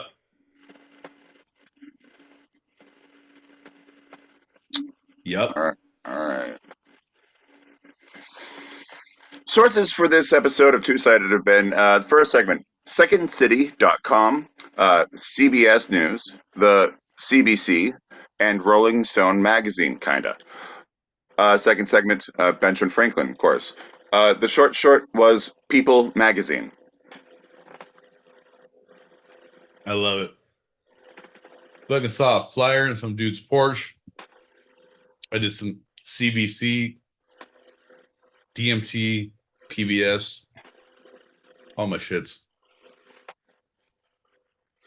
Now it's time for your favorite game and mine, my boy Pete. What's the through line? All right, what do we have? Taxes.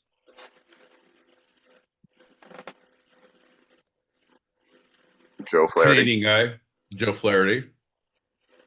And SNL. Yeah. Oh, the slow death of all that we hold pure and true. Rephrase that. I think, yeah. Everything will come to an end. I'm okay with that, and we're taking both answers into consideration. I'd just like to give you a third option of rephrasing. Okay. Just one more. No, the last one was a little scary. I saw that in your eyes. Here's the deal, John. It's not that I'm saying it's gonna happen. I'm just saying it's gonna happen. But Joe Flaherty, taxes, Beavis and Butthead sketch. Beavis and Butthead, no.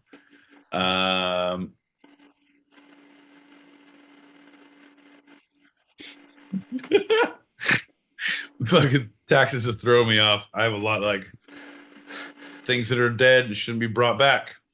What the character, the person who said the taxes? Oh, so it's now Joe Flaherty, SNL, and Ben Franklin is our thing. No. You're the worst, John, because I was gonna workshop myself before. Now you're giving me more. It's not even. It's taxes. It's not taxes. It's Ben Franklin. It's not Ben Franklin. It's that he's not a president. It's not that he's not a president. It's that he didn't sign the Declaration. It's not that he didn't sign the Declaration. It's that Nicolas Cage is the most underrated actor. No, sorry, I skipped a step. National Treasure. Nicolas Cage is the most underrated actor. No, it's Nicolas Cage is the hardest working actor in America. John, what you're saying is that things that are dead shouldn't be resurrected. Pet Cemetery. That's 100%. Thank you very much. Finally. All you got to do is let me workshop it, John. All you got to let me do is workshop it. And you know what? Because of that, because of what you let me do, what you enabled me, you gave me the space, John. This is what we call workshopping. You get to go first when we leave the room. I can come back to the green room and hold court. But if you will have to immediately give me the star. I will. But if you can be on audio, well, no, doesn't matter. It doesn't matter. I'm going to give you. I understand what you're doing. I understand what's happening in your life. I understand the struggles. What's the through line? My boy Pete's sensitivity. You're welcome for listening, Sean. Before we head out, not going to need you until we come back to the green room. Before we head out into the green room, I repeat, is there anything from this episode you'd like to take a second glance at, second look, second thought, a second opinion? This is Pete's Retraction Corner. Yeah, 100%. 100%. One, totally forgot what was happening the last little bit.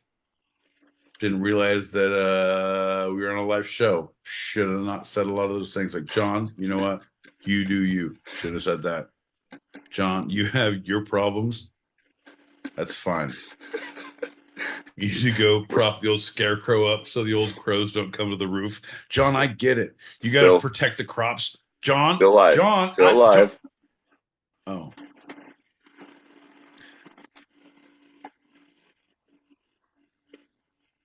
Also, if you want to buy roof to table corn, you can do so by emailing twosidedpod@gmail.com. That's TWO sidedpod@gmail.com, because John has a whole crop he's pulling down tonight. John, sorry for pulling back that curtain. Well, thanks for listening, everybody. Cheers. Look out. We have our open chat show continuing for those listening live on the Stereo app or watching on YouTube right now. So if you are hearing this live, regardless of the platform, stick around. And if you are hearing later and you want to join us in the green room for after show wind downs or want to throw some topics out there, email twosidedpod@gmail.com. That's TWO sidedpod@gmail.com. That's a wrap for tonight. I'm John L. Peacock out in Brooklyn, New York. I'm my boy Pete, promoting John's roof to table farming conglomeration in Southern California. And this was our show. You can eavesdrop wherever you get your podcasts and even join us live, both on our YouTube channel, handle @2sidedpod, all one word, and the Stereo app every Tuesday, 8 p.m. Pacific, 11 p.m. Eastern, as we talk about the two sides of life, the fun and the serious, here on Two-Sided. I love you, Pete. Shit, John. Love you too, bud. Seems like a punishment.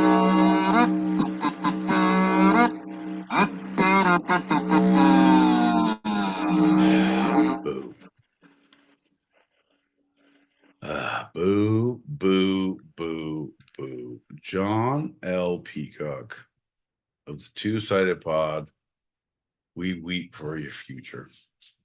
Folks, we are the Two-Sided Pod.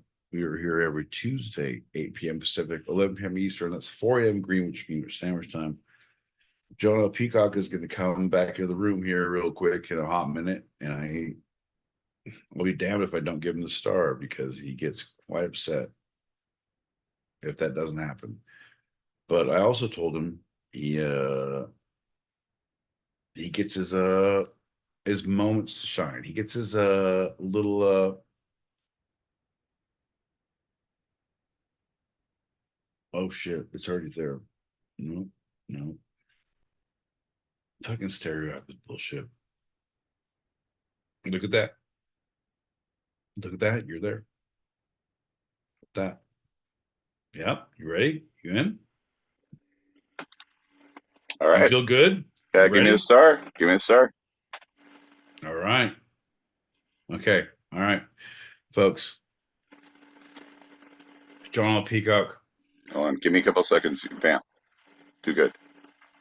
No, John, the whole thing about me and vamping is it's like bread and butter, right? It's like the yin and the yang. It's like the peanut butter and ladies. We go together so seamlessly that people don't even understand that they're being entertained. I wouldn't say entertained, John. John, I'm not going to go ahead and toot my own horn. I'm like, if I had a horn, if there was a horn, if I you would had know $1 million, I'd be rich. If I had a horn, I'd honk it in the evening, honk, honk, so no one could sleep.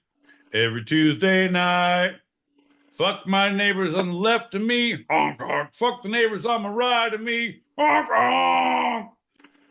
Fucking honk in the morning, evening, even in the afternoon, especially in the fucking supper time.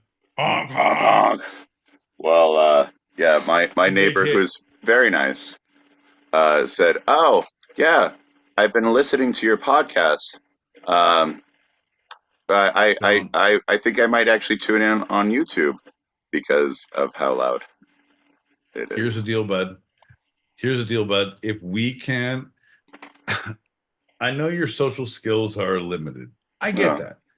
But I know that your location skills are also limited, which leads me to think that your interactions are also limited and have to be in some way, shape, or form enhanced by the limitations.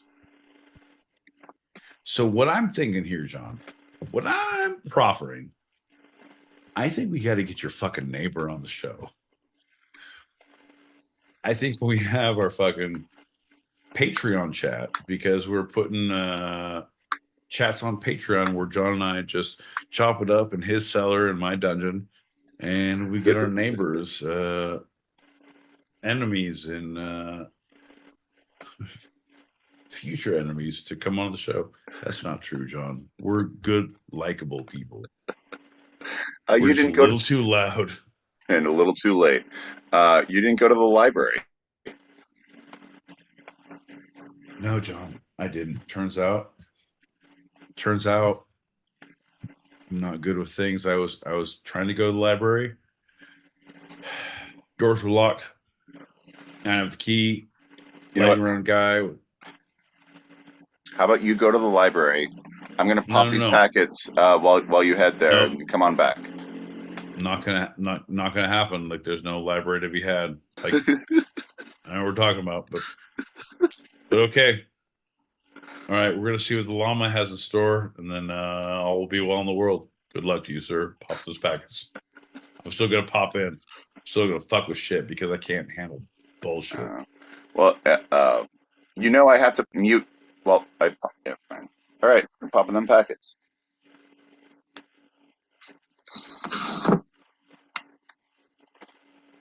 I literally had to double check about the ages of Mel Brooks and Dick Van Dyke. They are 97, 98. I'm crying. I'm genuinely crying. And the saddest thing is, Seth Rogen's on the planet! All right. Listen, on this one, I want to chime in quickly because Carol Burnett, who is 93, is currently on a new show called Palm Royale. So when one of the queens of comedy, one of the funniest people of the 20th century and beyond, is still doing some comic gold. Mel Brooks is producing the thing, and Dick Van Dyke the thing with with the new Mary Poppins. They have their moments. They're bringing a little bit more to us. So yeah. Time passes, people pass, but they're still with us and they're still producing. So all right, let's move on. Yeah. But that's what I do. I only watch the clips. It's funny, for like the longest time it wasn't accessible over here in England. Then I started watching it, finding how to be accessible. And then they put it on TV and it became accessible. And it became boring, so I didn't watch it. And then I just watched the clips. Just go onto TikTok, go onto YouTube. There are different ways of taking in Saturday Night Live. Fuck sitting down watching TV. Who does that anymore? Gonna stop. Just breathe. You fucking goddamn millennial. Doesn't matter. No, man, that's the best thing. I don't know if it's the age gap. I don't know if it's a stoner in me. I think it's a stoner in me because I know a lot of kids. I know a lot of like young kids and fucking tweens and the fucking who will sit in front of the TV. Like, God bless you for doing the Lord's work. Right. Like, if you're into a movie, like this is your shit. Like, hell yeah, you're into the Harry Potters and like you know all the things, and now you're acting it out as you do the thing. Like my buddy's kids, he's like, yeah, just fucking put on the Harry Potters. Just let them do the thing. Like, God bless you, kids. This is what childhood is about. Have you seen Goonies? Well, that's my jam. That shit, man, 100%. Like if you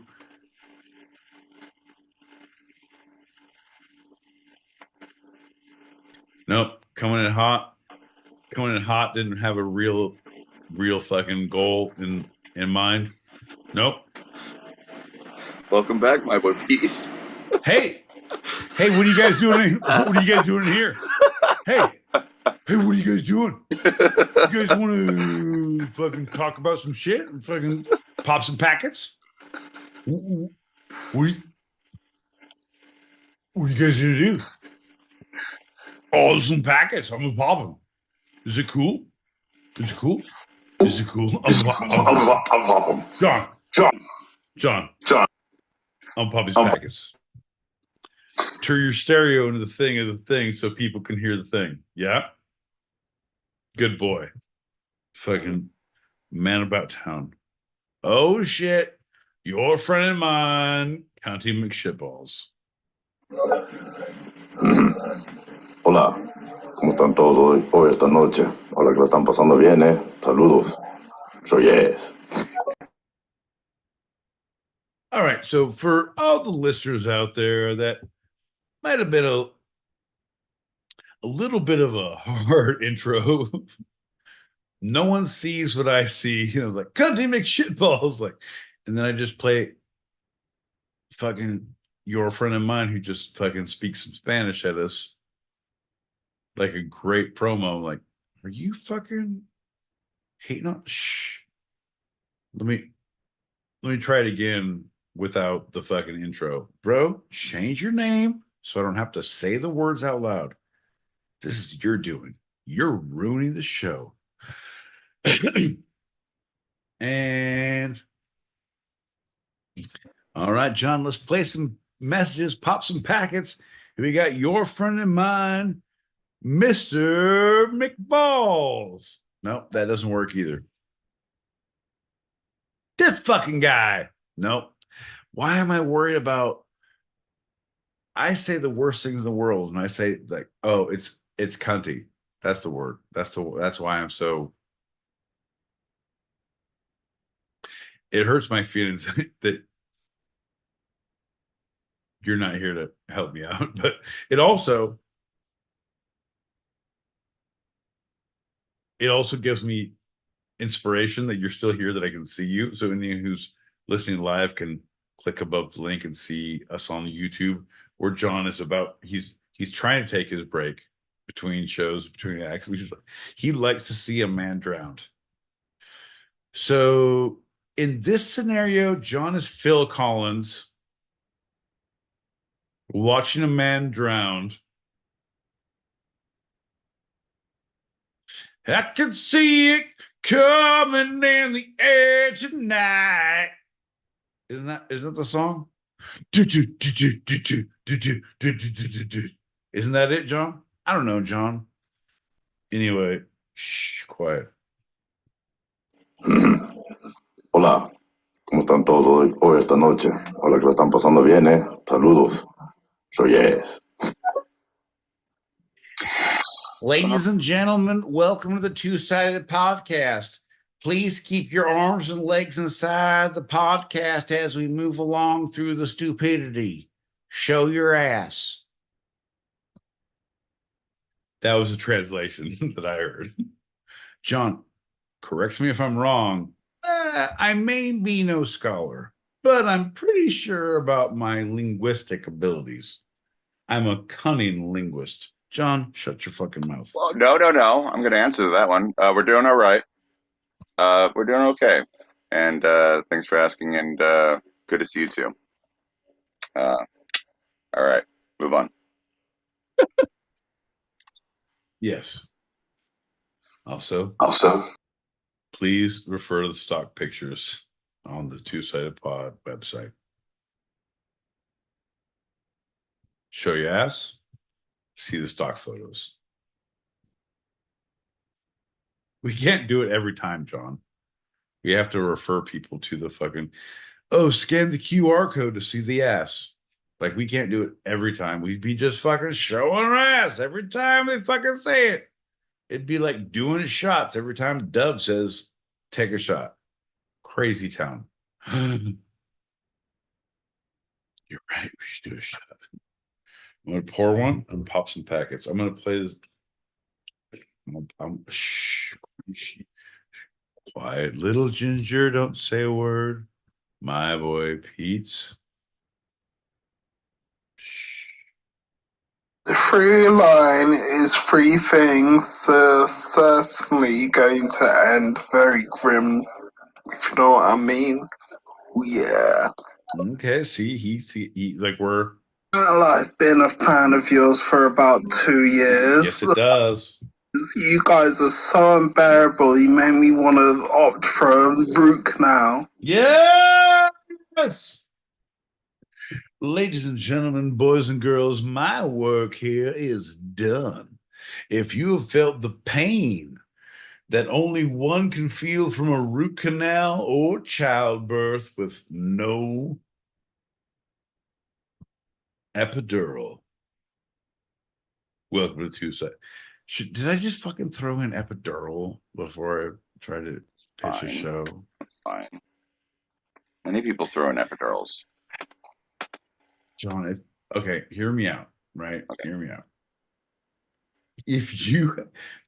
I know it's fucking painful as shit to get your fucking spine pierced, but if you could do it, would you do it? Like, yeah, fucking hook me up, bro. Fucking give me the fold. Give me the old fucking epi. Shoot me down. Who wants to walk? Not this guy. Epi me now. Isn't that where the cortisone goes when they do the spine one? Because you can only do 3 That's the thing in your where life. you can't feel, where you have no feeling below your waist. Yeah. Where you're Joe Swanson from The Family Guy. Like, sign me up. I want to see some weird shit. You guys fucking make my legs into weird fucking pretzels. Like, don't break any bones, you dick. All right, get him. Fucking, we're doing all of our Christmas photos right here with my legs. I may or may not have had an appointment for one of those about 7 years ago. Maybe not. I'm so glad you didn't ask me to raise that child, John. I didn't know what to do as a child, but I had an epidural, and I said, you know what? I'm going to let him out in the Canadian wilderness. He got on SLC, SCL. He was on some, he had acronyms in his fucking purview. That's all I know. Those Canadian kids, those Canadian orphans. Am I right, John? Your epidural worked out just fine.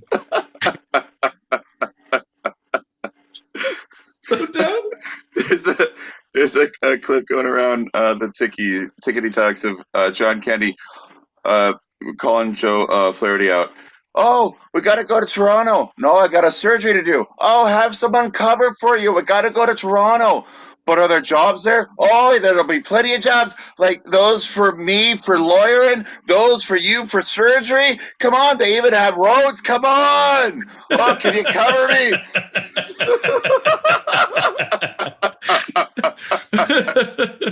So dumb, dude.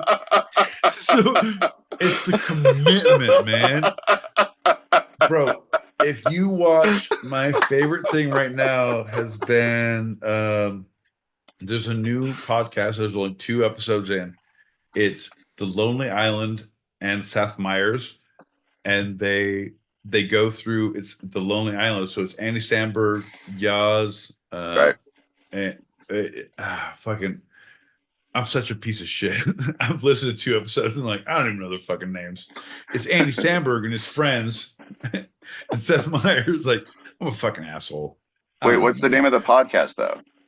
It's literally called The Lonely Island and Seth Meyers. Oh, I thought that's a collaboration. No, bro. It's very straightforward. Type it into your Spotify. There's 2 episodes out, but they start at the inception of when Lonely Island met, and the 3 guys like, oh, we all met in this like at like 15, 13, 14, and we became friends, and we grew apart, and we all together, and like here's and then we all got hired at SNL because we were all living together, and then here's all this like it was. They start at the inception of Lonely Island, and Seth Meyers is kind of the fucking host of like, because he worked at SNL when they got hired. Of course. So he's the God voice. Right. Of like, I can see it from what I say, but I'm asking you about your journey. And here's your first sketch. Here's the 3 you had at Reed. Here's the 4 you had at table read. Here's the one got canceled at production or killed in production. Here's the one that made it to actual air screen, like air. And so they have all these like, and they're showing all these different, and they're talking about it of like, no, dude, we were all living at Andy's house. Like, no, we had nothing. We had nothing. And so he gave us the idea. He was a writer.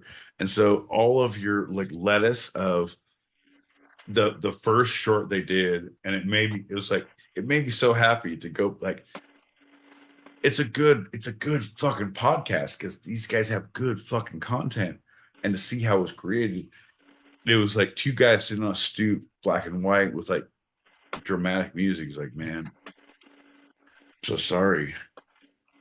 Like, yeah, no, it's just so sudden. I didn't even, I don't know. I don't know what to do.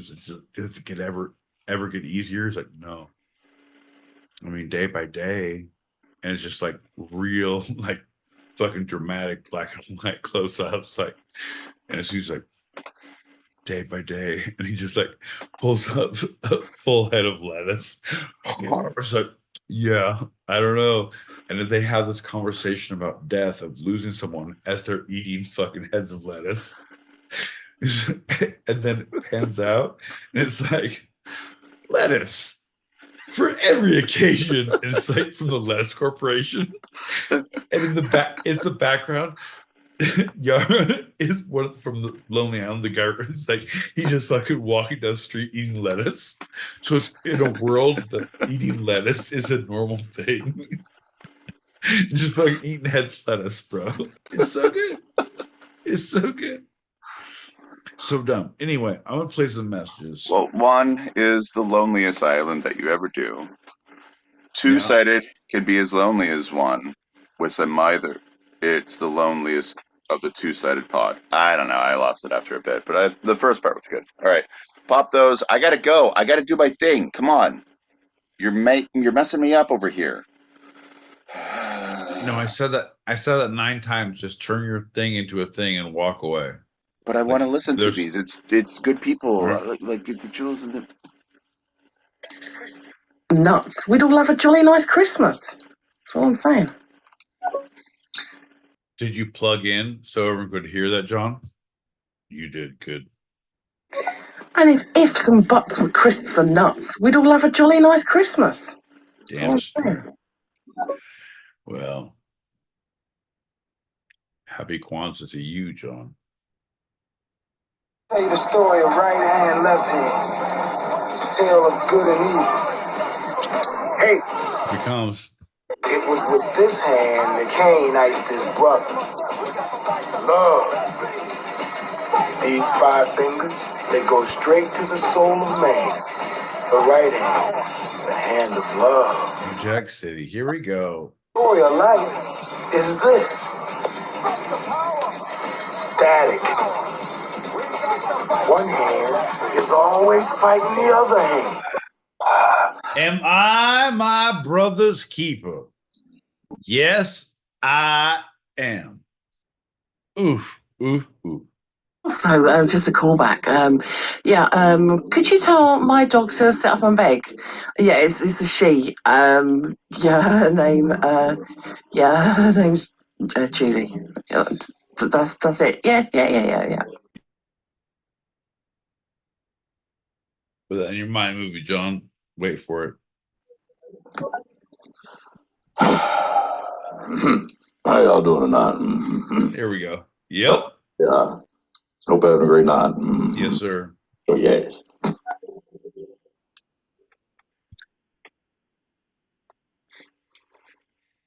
Felt like there was a lot of fucking stress in that, bud. I feel like there was a lot of force show your ass in there. Yeah. Like show your ass needs to be freewheeling. Needs to be it's from the soul. Yeah. What happened? How you doing, man? How you doing? We hope you're okay.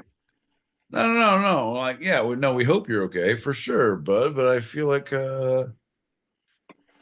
something happened. John, are you gonna put? You're not gonna put the thing on so the messages can play. So I'm not gonna play There any are more no messages. So messages. There are no more no, I messages. know that. No, I understand that. But as you leave, so ladies and gentlemen, boys and girls, children of all ages, no messages will be played until John Peacock's return. I repeat, no messages will be played until John Peacock's return. However, the show will continue. I repeat, the show will continue. Hear me out.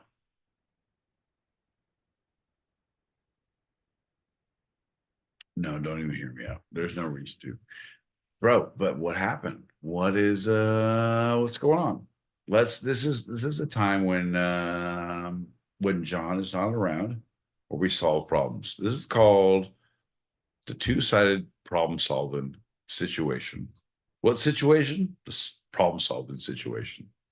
So anyone who has any issues, oh wait, I can't even play messages, John. Can't fucking play messages. Wow. That's some shit. If you are on YouTube, if you're on stereo right now, here's the deal. What I can say, if you're on Stereo Streets, if you pop into the YouTubes, which is the link above your head, feel free to type in your thoughts, your needs, your goals, your ambitions, your warm, fuzzy feelings, anything that needs to be said. And at this point, because John has stunted me, he's taken away my most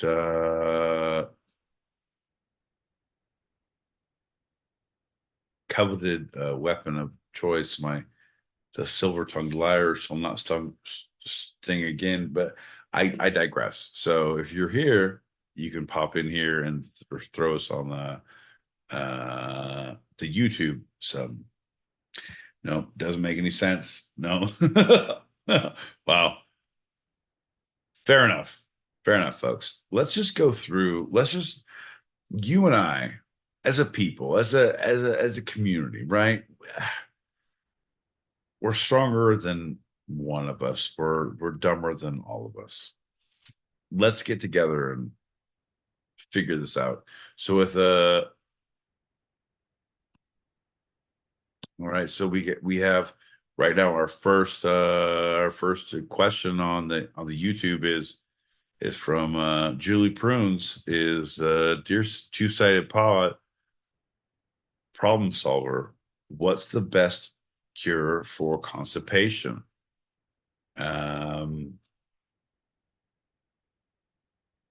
Well, there's a lot of different ideas about that. They say eat orange peels. They say take Rolaids and poke them up your bum hole. There's a lot of different thoughts, but science actually says giggles. So giggles is the best form of cure for constipation. All right. Mother African America, what's the best cure for giggles? Okay. Well, that would be constipation. So if you have some constipation, it would be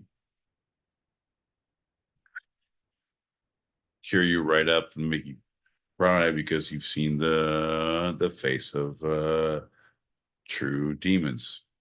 Fair enough. All right. See, folks, and these are the offers that we bring to the table. These are the solutions to your problems. These are the answers to your questions. These are the yinks to your yanks that you may have. Oh, so people say giggles. I say, yeah, shits, and giggles. It took a hard fucking minute for someone to get shits and giggles, but God bless them when they finally did. Ma.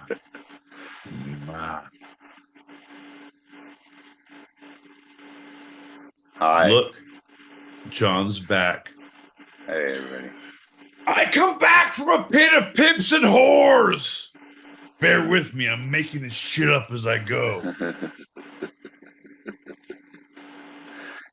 You working on your solid 5? No, let's move on. Hey, we got a couple of pockets to pap. No, it's a soft 2, but if you tape it up with a toothbrush, it'll work on a 7. What are we talking about? Back is a pop. But about. Fair enough. Fair enough. Here we go, bud. Okay, my boy Pete, since Johnny L. Peacock, I said cock, since he's not here, I'll go ahead and open up to you, bud, and tell you my problem. Here we go. See, I come in earlier, and I was fine. I thought I'd leave a message in Spanish. Yes. Figuring since Adios, me. Southern California and it's basically Mexico. Yes, sir. Understand my Spanish, but I guess it's too Spanglish, or maybe it's too. But it kind of hurt my feelings that he didn't understand me. Right. So it really pissed me off that I had to repeat myself in English because Nintendo beat Spanish. That's my problem, buddy. Fucking love you, bud. Oh my god, there's a few fucking people. Have you been okay? All right, I'm gonna fucking date myself on this shit because I feel I'm very good on social media and comedy and shit, but apparently I'm not. Because fucking kill Tony, bro. In San Antonio, have you been? I think your shit would kill.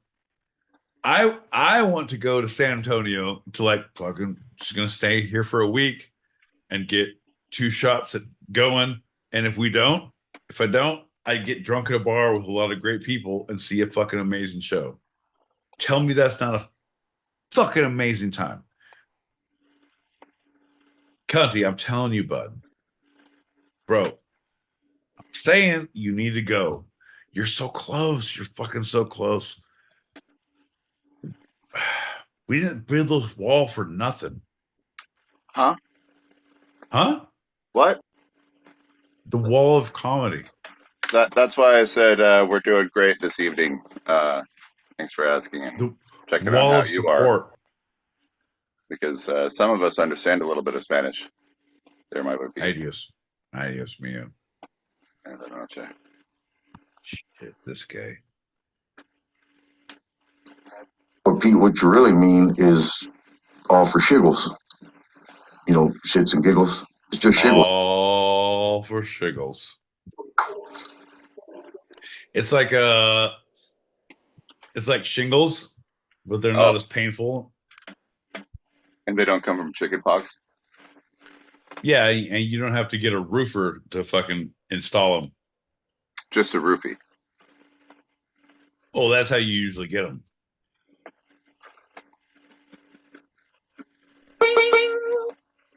Jackpot, baby. Oh, it's about time we fucking showed up to play. Fucking John, man. John. This guy. Here we go. So John, this is the Open Chat Tuesday. This is the freewheeling, free thinking, unjudgmental, full of judgment. It's your is your Catholic grandma and your Jewish mother's living room, but also your fucking stoner college buddies' basement. What's on your mind, John? What's going on, bud? I really wanted to open up. Oh, we got a message. Here, pop that packet. Yeah, no, well, let me ask you this, John. Let me ask you this, because here's a real question. So don't tune out just yet. What is the best way to handle a toxic neighbor? You mean as being a potential toxic neighbor, having loud things blasted every Tuesday night from 11 p.m. to roughly 3 a.m.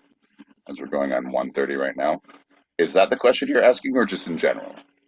Well, no, yes, but as much as it pains me to admit, you as a person are probably pretty okay on the spectrum of people.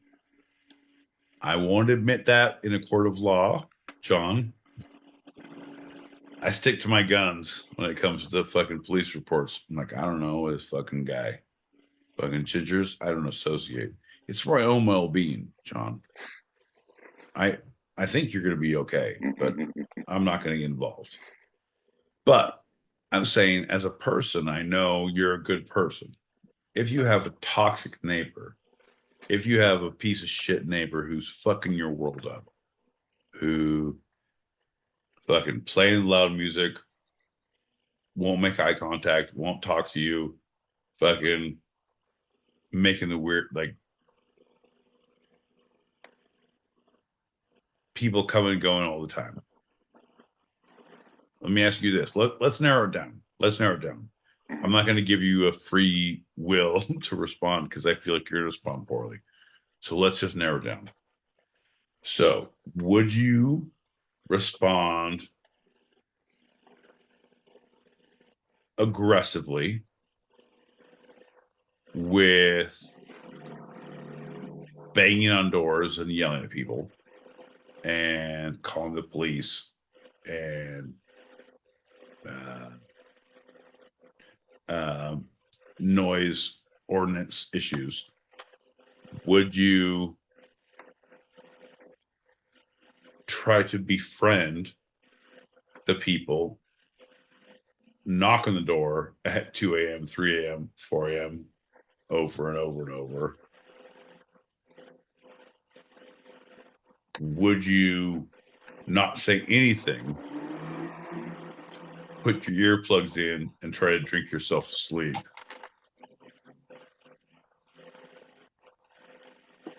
Would you play the passive aggressive card where, oh, let's figure out our timelines? So I have to set my alarm for 4 a.m. because that's when I get up now. And I turn my music on loud as fuck at 4 a.m. And I aggressively then go and sleep at my friend's house and leave my shit on from 4 till 7 or 8 and come back. Because I will fuck some couches up. Right. Or I will like, you know what? Not a problem. I'm going to stay up drinking, smoking, hanging out, watching goddamn cartoons, and I can't hear a word, but I'm going to try to make the words of that fucking Metallica line up with Scooby-Doo, because when Scooby-Doo's, no, Shaggy? Nope, that's not it. Nope, that's not it either.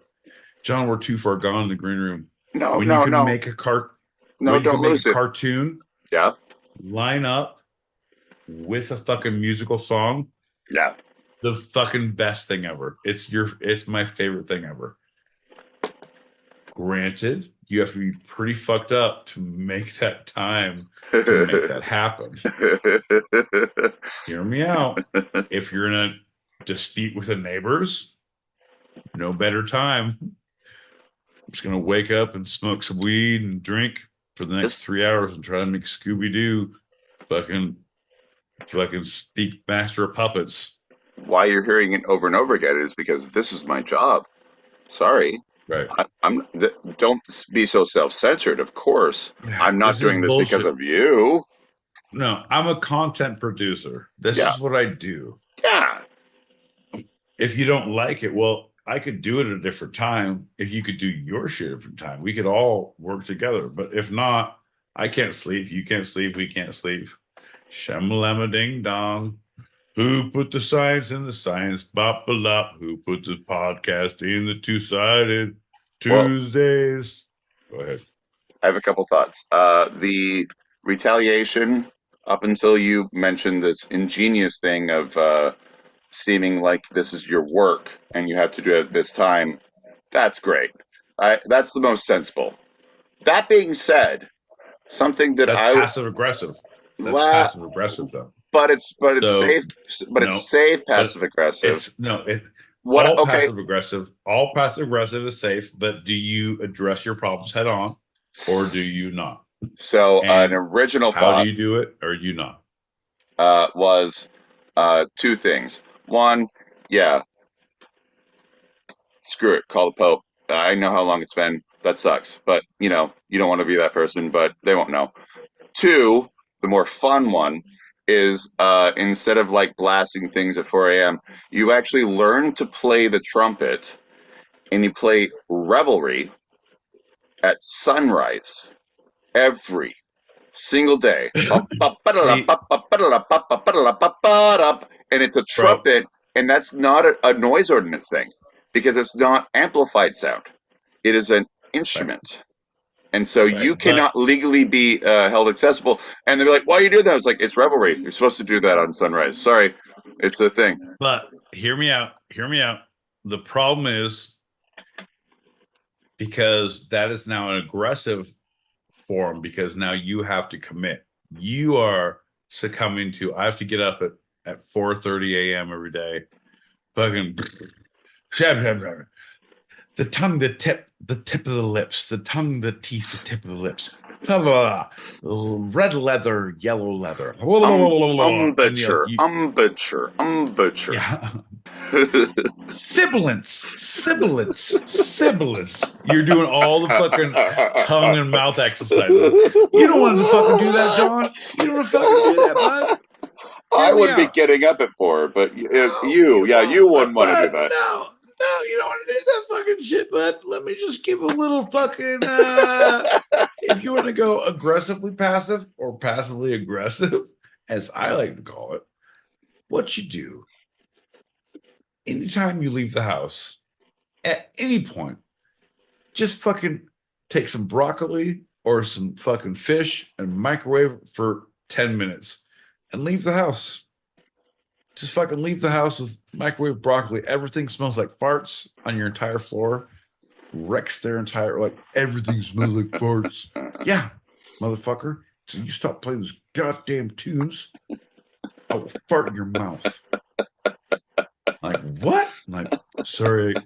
Beep, beep, beep. That's my microwave. I gotta go inside and check the broccoli. Fuck your couch. Did I mention I play trumpet?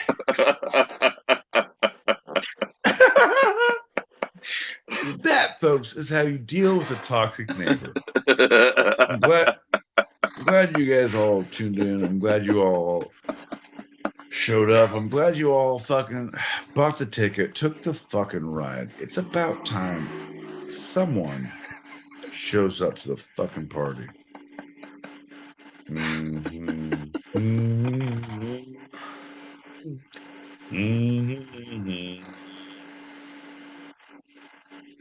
I could give you a French horn or a timpani. MFA says, all I need is a trumpet. Would you prefer? I have a penny whistle.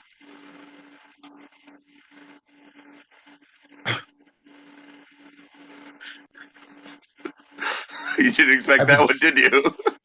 No, I have a jaw harp. There you go. Hey. Ew. Folks, it's not the synapses that make the brain. It's the brain that makes the synapses. of my favorite comedy quotes ever. Rule of 3? No, motherfucker. Rule of synapses.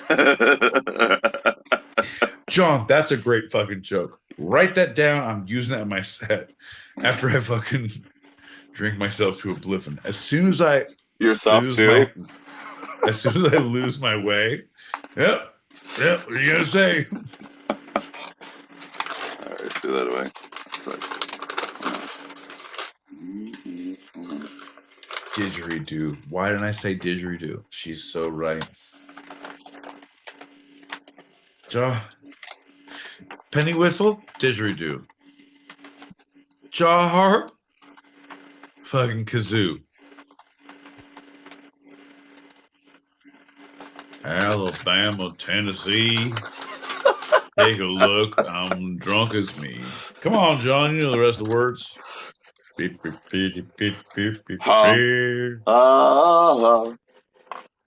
I know they say hum a lot. Hum. Hum. Go with me. Hum. Two things, John. I got a lot to talk about right now. It's very few times when I have so much to talk about. No, really? All right. Look at John. I got these fucking long arms. I can pull my own string. And another thing. You guys fucking listen. I got shit to say. Hear me out. I'm going to tune out for a little bit, everybody. Oh, it's about goddamn time you shut the fuck up, John. No, but stay here because if you...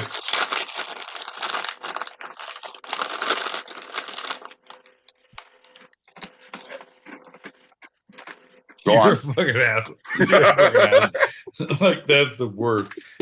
Number one, John, fuck your Doritos and all the chips in your life.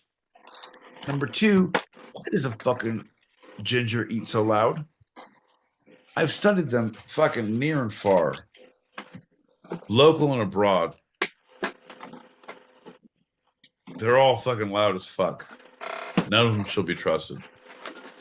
Look at him. He's taking out a tin of boiled eggs. Fuck your couch, John. It's ice, bro. All right, fucking shut the fuck up. I have more things to say.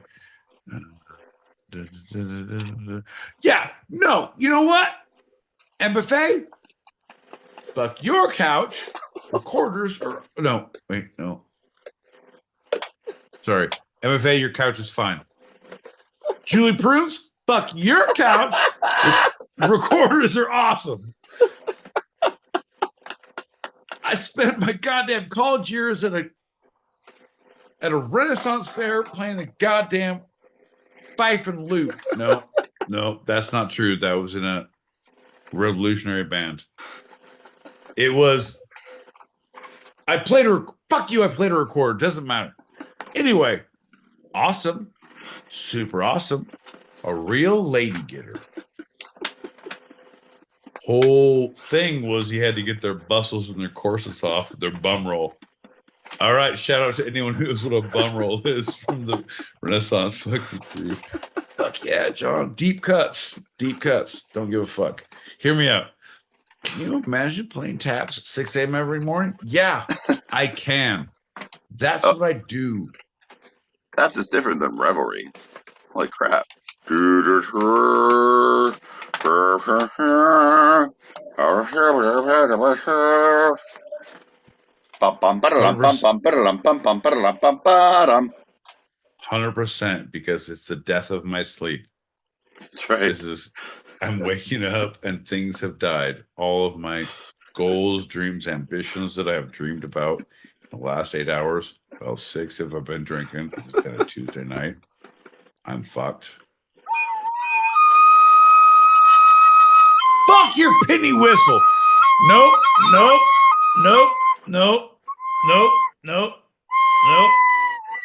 This is the time. I don't know where we have like here's a safety word.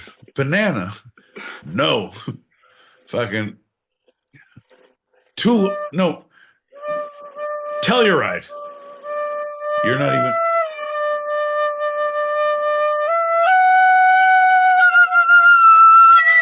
Okay, all right, That's it. You said Telluride. I didn't hear it for a second. I apologize. You're right. We should always respect the safety word. Telluride. That's what I'm saying, John.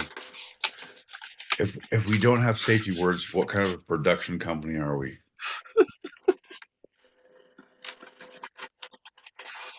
I also have a tin whistle, which is different from a penny. Nope, shut the fuck up. Nope, shut the fuck up.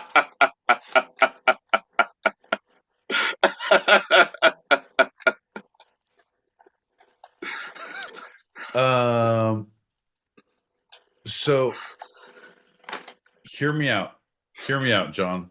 All right. I feel like we've conquered the YouTube world of stupidity of Working Blue. Like, right, we're still on YouTube. John, we have 6 fucking. No, don't raise your hand, you idiot. Now I don't feel as confident saying all the words I'm going to say. Shut the fuck up. We've conquered the world of YouTube. Working Blue, John. And I think I know I've said it before, but I'm going to actively try and do a full show. Not now. Fuck that. That's not going to happen. But I'm going to try to do a show and not say fuck, shit, cunt, balls.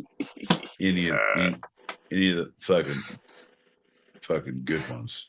That's going to be a fun show because it's never going to happen. You'll be like 2/3 of the way in. You don't, be bro. doing You don't even know. So good. Here's the deal. No. I'm gonna put a picture of your mom and my mom over my monitor, and so I've been looking like, oh darn. I cuss in front of but I don't want to, and Yeah, I feel very bad about it. And your mom, I would only do it like twice. So I'm like, if I can get 2 fucks out of a show, like I won. But I thought you were going for 100%. No, but if I put my mom there, like those 2 fucks will be probably negated by the fucking Catholic Jewish guilt that I wasn't raised with.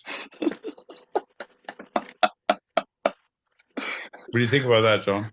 Do you think I have the ability to not say fuck your couch? No, I do not. I don't. This is what orphans feel like. I forgot if I had put whiskey into that or not. I did. That's exactly what orphans feel like. I don't know if they put whiskey into me. I don't. Let's put some rum into you.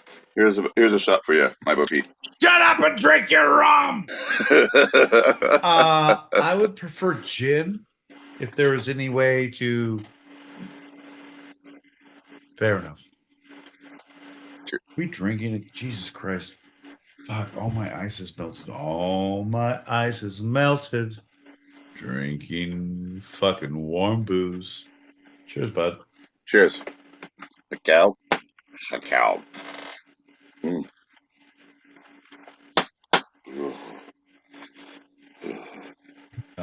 Forecast. Bad decisions. Low standards. And shit jokes. Welcome to the party.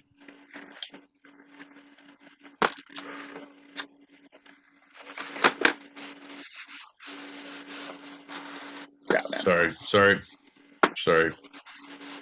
We have to plug in to plug out to tune in to tune out. Yeah. You're good up. Get down. And go. Give me the thumbs up when you're not an asshole anymore. Perfect. Yeah, Austin, San Antonio is I'm only about 3.5, 4 hours north of San Antonio. I've never been down there. I hate people, man. 100%, I don't discriminate. I hate everyone equally. Right? 100%. Next time you're in Texas, holler at me and I'll meet you down there, and yeah, we'll have a cold beer too. And I don't drink, but I'll drink one with you. I'll drink yours. We'll ha-ha at some of these clowns down there, and hell yeah. And hell, Fuck put yeah. your ass up on stage. Both of you. Fuck yeah. Show your Fuck ass. yeah. Fuck yeah. I'm telling you, bro, you need to look up, because I feel like everyone should know about it. Like Dub told me everyone should know about it. I didn't. I only found out about it like last year. The Kill Tony show of, and it's the #1 podcast, and it's just comedians who get 60 seconds, and you put your name in a bucket and you go drink at a bar, and if they pull your name in a bucket from the bucket, you get pulled on stage, and it's like famous comedians or pretty good comedians, or comedians, but fucking Tony and Redman and fucking D Madness and all, like everyone's there, so you get 60 seconds, and then they interview you, so you have that chance to like make that mark of like, oh, you're weird as fuck, like, and just fucking lean in. Yeah, turns out I am. Show your ass. Bro, I'm telling you, watch Kill Tony. I want to, like, I want to go now. I've been watching a few, like, well, I want to go to Austin for a couple of reasons, because keep it fucking weird. Yeah, it's Austin. But yeah, but for that too, and people go and like they drive in, fly in for just, oh, I came in for a week for 2 shows just to see if I can get on for 2 shows. If you don't get on, you're in a fucking awesome bar partying with people watching the show, which is fucking awesome. So that's why you're working on your soft 2, so that you can hone it down to like a semi-solid 1. No, that's what I'm telling the ladies. It's a soft 2. If you use a toothbrush and you tape it together, it could be a hard 4. Have you ever heard of doing it with a wiffle ball bat? So, no, easy there, Beastie. Nobody needs to hear from you. Slow it down, TurboTax. This fucking guy. Jesus. I know this is the time that Pete now desperately looks towards messages that are of naught. No, I'm just looking to see if they're. I got a lot of things to say, Sean. You've set me on a lot of fucking. I stopped going to therapy because we have the show on Tuesdays, 8 p.m. Pacific, 11 p.m. Eastern. That was when my therapist came to town, 8 p.m. Pacific, 11 p.m. Eastern. Yeah, that's 4 a.m. Greenwich Sandwich time. John, I said, fuck you, therapist. I'm doing a goddamn show. So right now, this is fucking mental wellness for free. Fuck your couch. Oh, 2.5 hours in and you said it. You don't get to show it to the kids. You're an idiot. I said fuck your couch like 9 times before this. But you I know, but I said I wasn't doing it this one, and you could literally like, you're not gonna swear anymore. John, welcome to the party. Button your shirt up. You lose fucking privilege. Shut up. Gingers, we have no privilege. We are most recessive. %. You're like pit bulls at the fucking pound. Aw. They're so cute. No, but everyone has a fucking idea about them. No. And that is why we make you fight in warehouses in Queens. You're having a hard time with this one, aren't you? No, I'm not at all, John. Have you ever been to a ginger fight?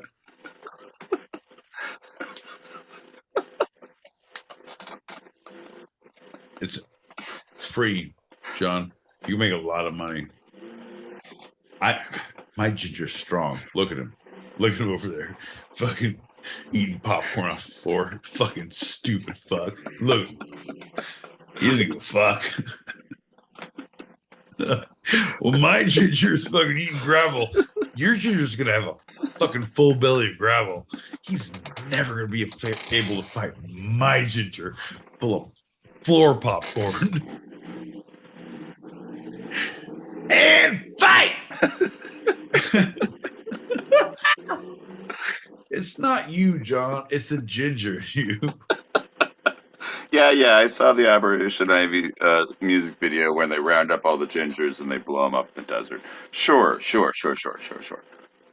Well, we've had a lot of great ideas as a U.S. America economy conglomeration. John, here's the deal. If one was to think about the best internment camps, one would think about them being filled with gingers.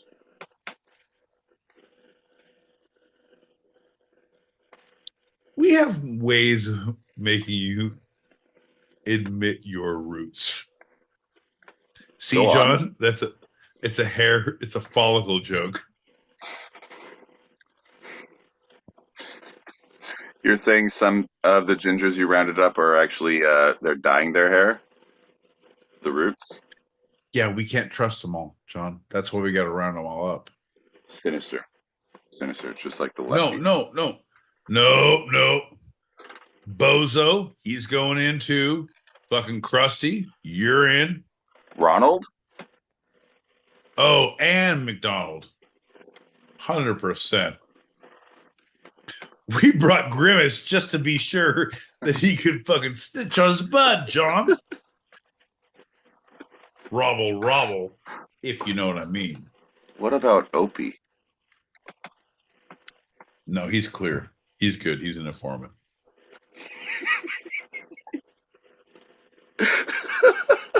He went Ilya Kazan on it.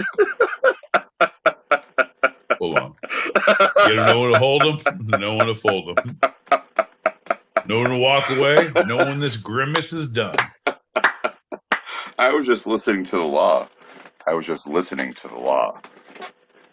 And ladies and gentlemen, we went so deep, I think half of us didn't know what the other half was talking about on both ends. No, John, that's when the fucking magic happens. That's what we call moment of conception.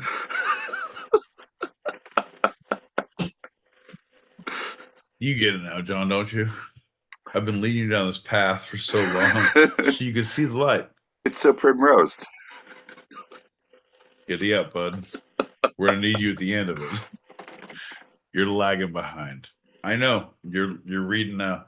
John's reading now. Can't talk just how. Looking for them cartons and the eggs as though they just don't know how. The egg cartons on the side ceiling, the side wall. Those aren't egg cartons. He's talking about the ceiling. The egg carton, John says, is a bed that he made and is totally safe to sleep in. Every time I go there, I will never get on top of that thing. Hey,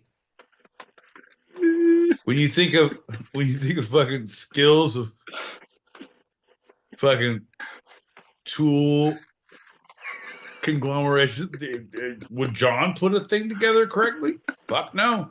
Do you want to sleep like 9 feet above the thing? No. Well, neither do I. It's bullshit. That's a bed. That's a goddamn bed, and you're I know, he says it as we're talking about it. But we're talking about it. Slow roll, bud. We're a hard, slow roll. That's why we need a curator, counselor, a consigliere, concierge, an arbitrator. You know, John. An arborarium. Arboretum. a terrarium. You guys like reptiles? Look at our terrarium. It's pretty fucking cool. We're not good at things, but we're good at fucking rhyming. No, we're not. We're not, but alliteration, baby. Good. In the aviary. Alliteration in the aviary. Here's the deal, John. I'm going to have to beat you with my fucking velvet glove in the green room after the fact because no one corrects my boy Pete. Number one, nobody corrects my boy Pete. John? A burrito. I thought that too. As soon as okay. But I was chicken. I didn't say it. You said something that was so perfect for a burrito, and I let it pass. No guac on mine. No guac on mine. You know they call them fingers, but I've never seen them thing. Oh, there they go. Oh, peacock. Well, there's very few times in the world when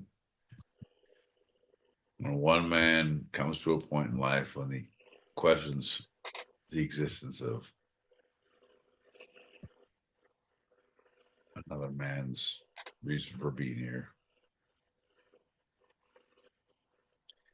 And I say, euthanasia, they're not just a small child, a different continent. Something I want John to experience here in America.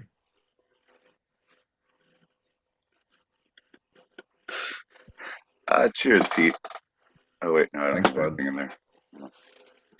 Let's do one last one and get out of here like we stole something, yeah? Yeah, that sounds good, man. Cheers, everybody. Hey, those listening on the watch it on the YouTubes.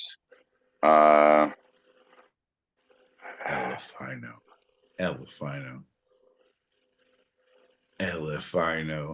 What do you get if you cross an elephant with a rhino? Elefino.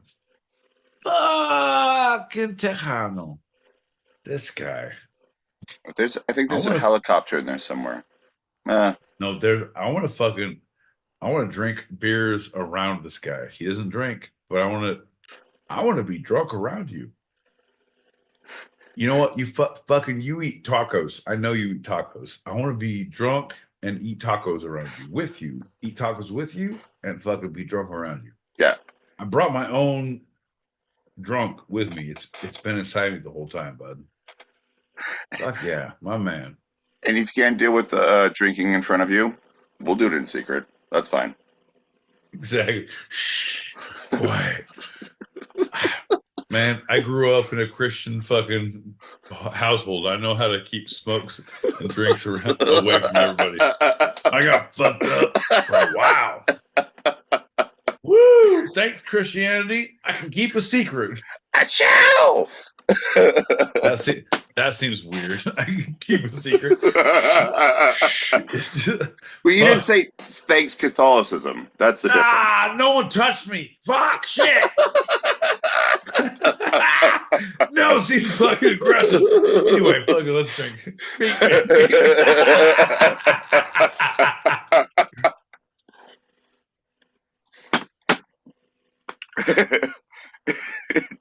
And oh, holy crap. So dumb, dude. So dumb. Bro, so Donald, listen, bro.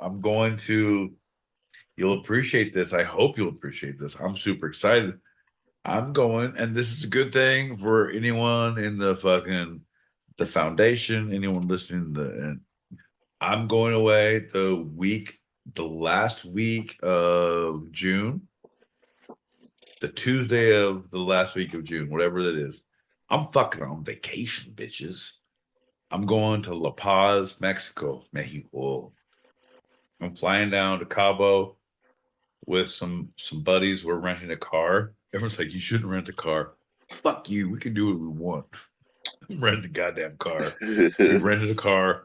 We're going and we have some fucking amazing fishing charter. We're going to go get rooster fish and marlin and fucking, well, not marlin. I don't know, some big ass trophy fish. Grouper. Like, whatever. Exactly. You guys seen fucking Little Mermaid, right? With fucking the King Triton, he ain't got nothing on us, bitches. I don't know, man. But I'm going down with the boys, and we're going out for the fucking week. And you're gonna be on the boat, right? We're gonna be on the boat. Well, no, we're not gonna be on the boat. The great thing is we're in La Paz. We're on a seaside resort where we're on the beach in rooms. And then we get on these little pongas, and you only have to go like 20 minutes to go to the fucking reefs where you get the fucking amazing catches. Mahi, so you're not possibly. driving all day. Oh, there's mahi, there's fucking roosterfish, there's grouper. Don't you ever say grouper to me again, John. Don't you ever fucking say grouper to me again. Swear to God. Clown? I will stab you in the eye if you ever say grouper. Badgers? Grouper?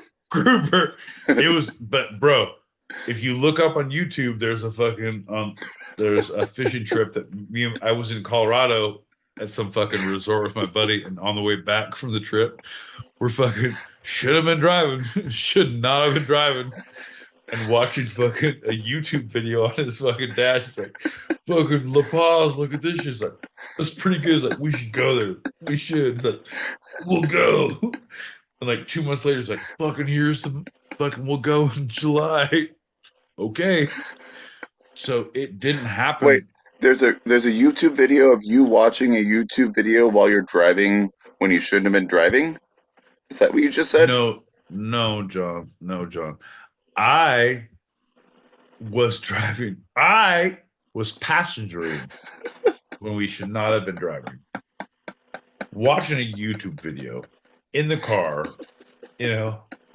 horribly inappropriate, unsafe way. In the moment, I was like, you know what's fucking? We should fucking go there. I was like, we should go there. You need a little top off on your fucking. Allegedly. Allegedly. When you were saying that, I thought you were trying to tell us what the video was, because you said there's a YouTube video. I was like, well, there's a billion plus. That I was like, oh, okay, good. Oh, no, we can't hone in because you were just watching a random fishing YouTube video. No, it's a fucking, it's at least 2,000 plus. It's pretty big. It's like our last TikTok video, John. Like 2,000 plus, bud. Pretty I big can't deal. remember their name. Five-sided, I don't know, whatever. Look them up. They had like 2,000. Yeah. It was pretty good. It was something about the octagon of pain. I don't know. It was a 4-sided or 2-sided. I don't know. Whatever. Thunderdomed. Twice Thunderdomed over. I'm saying this fucking guy.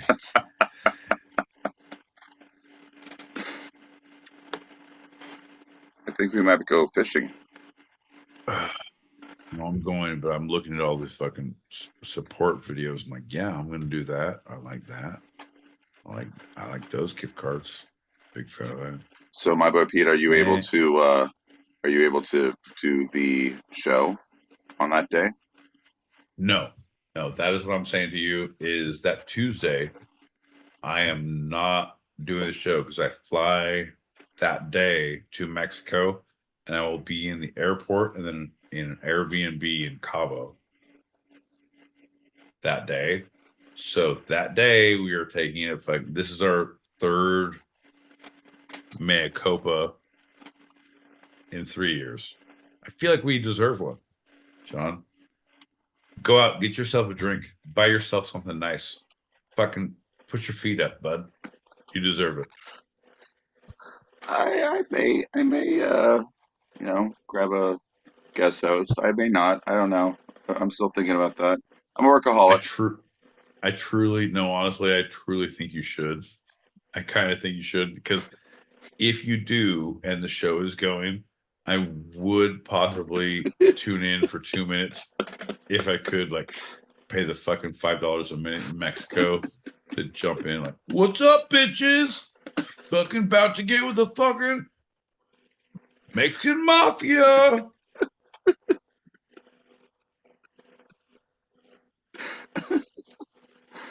I don't know. Yeah, no. We're gonna do good. We're gonna do very good. But It's like the Magnificent Seven, where everyone has a skill. And there's a fucking heavy machine guns driving in from. No, that's not it. That's a lie. It's like Ocean's 11, where it's all mislead, and it turns out that only Scott has to spend the fucking week in jail. But then he's released at the end of the week, so it's totally cool. Totally cool. Totally cool. Anyway, we got a lot of grouper. Hey, sometimes I do the show from an airport, as one of our fans pointed out. Why can't you, my Pete?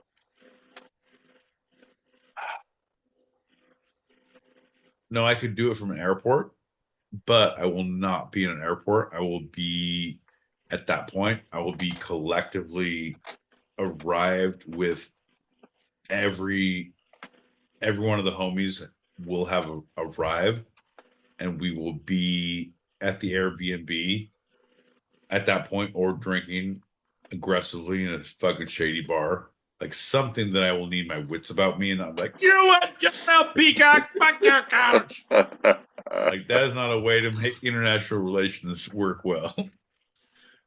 So if there is, like, there might be a call in on a phone, because fucking Hostile Soldier, Jason is a big fan and he tunes in a lot. So if he's like, the show's going on, you got to tune in. He might make me call in as a guest, so we can all yell at you as a drunken group from a strip club or a bar or a fucking fishing boat. Like it's gonna be bullshit. If it happens, it's not gonna be good. Not gonna be good. But people want it. People want. We'll feel it out. But if you're gonna do it, we might tune in for a hot minute to make one joke, to talk about building that wall. I don't know, John. We got one last pocket to pop, Right, and packet to pop. Right, and everyone cover your booties. Don't let them snatch your booties. Don't let them cover. If you go down to Mexico, good job. Watch some booty snatchers.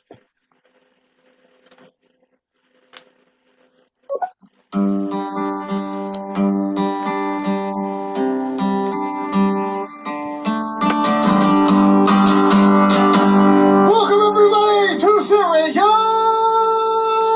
Radio. Hope you guys have a great motherfucking Tuesday night. It's Wednesday morning. It depends on the geography of where you're from. Hold to Radio.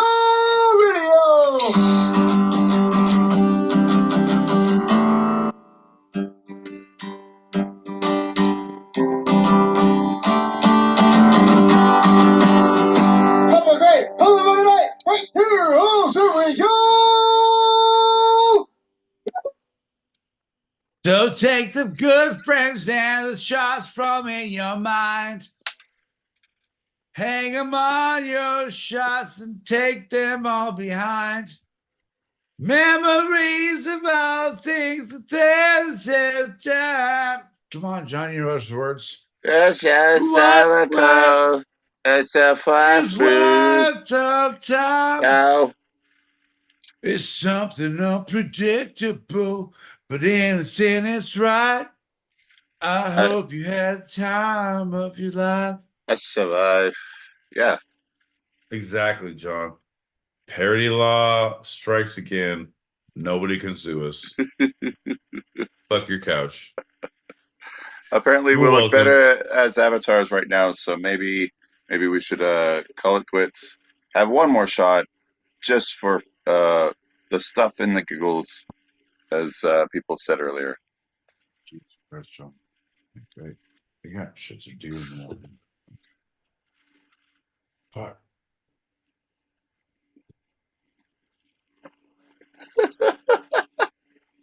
Something unpredictable. Drunken knows my life. Tuesday sided pop. Doesn't matter, John. There you go. Cheers. Pink, pink, pink. Go.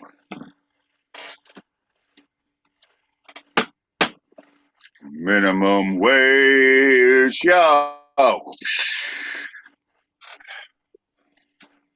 Folks, thank you so much for tuning in.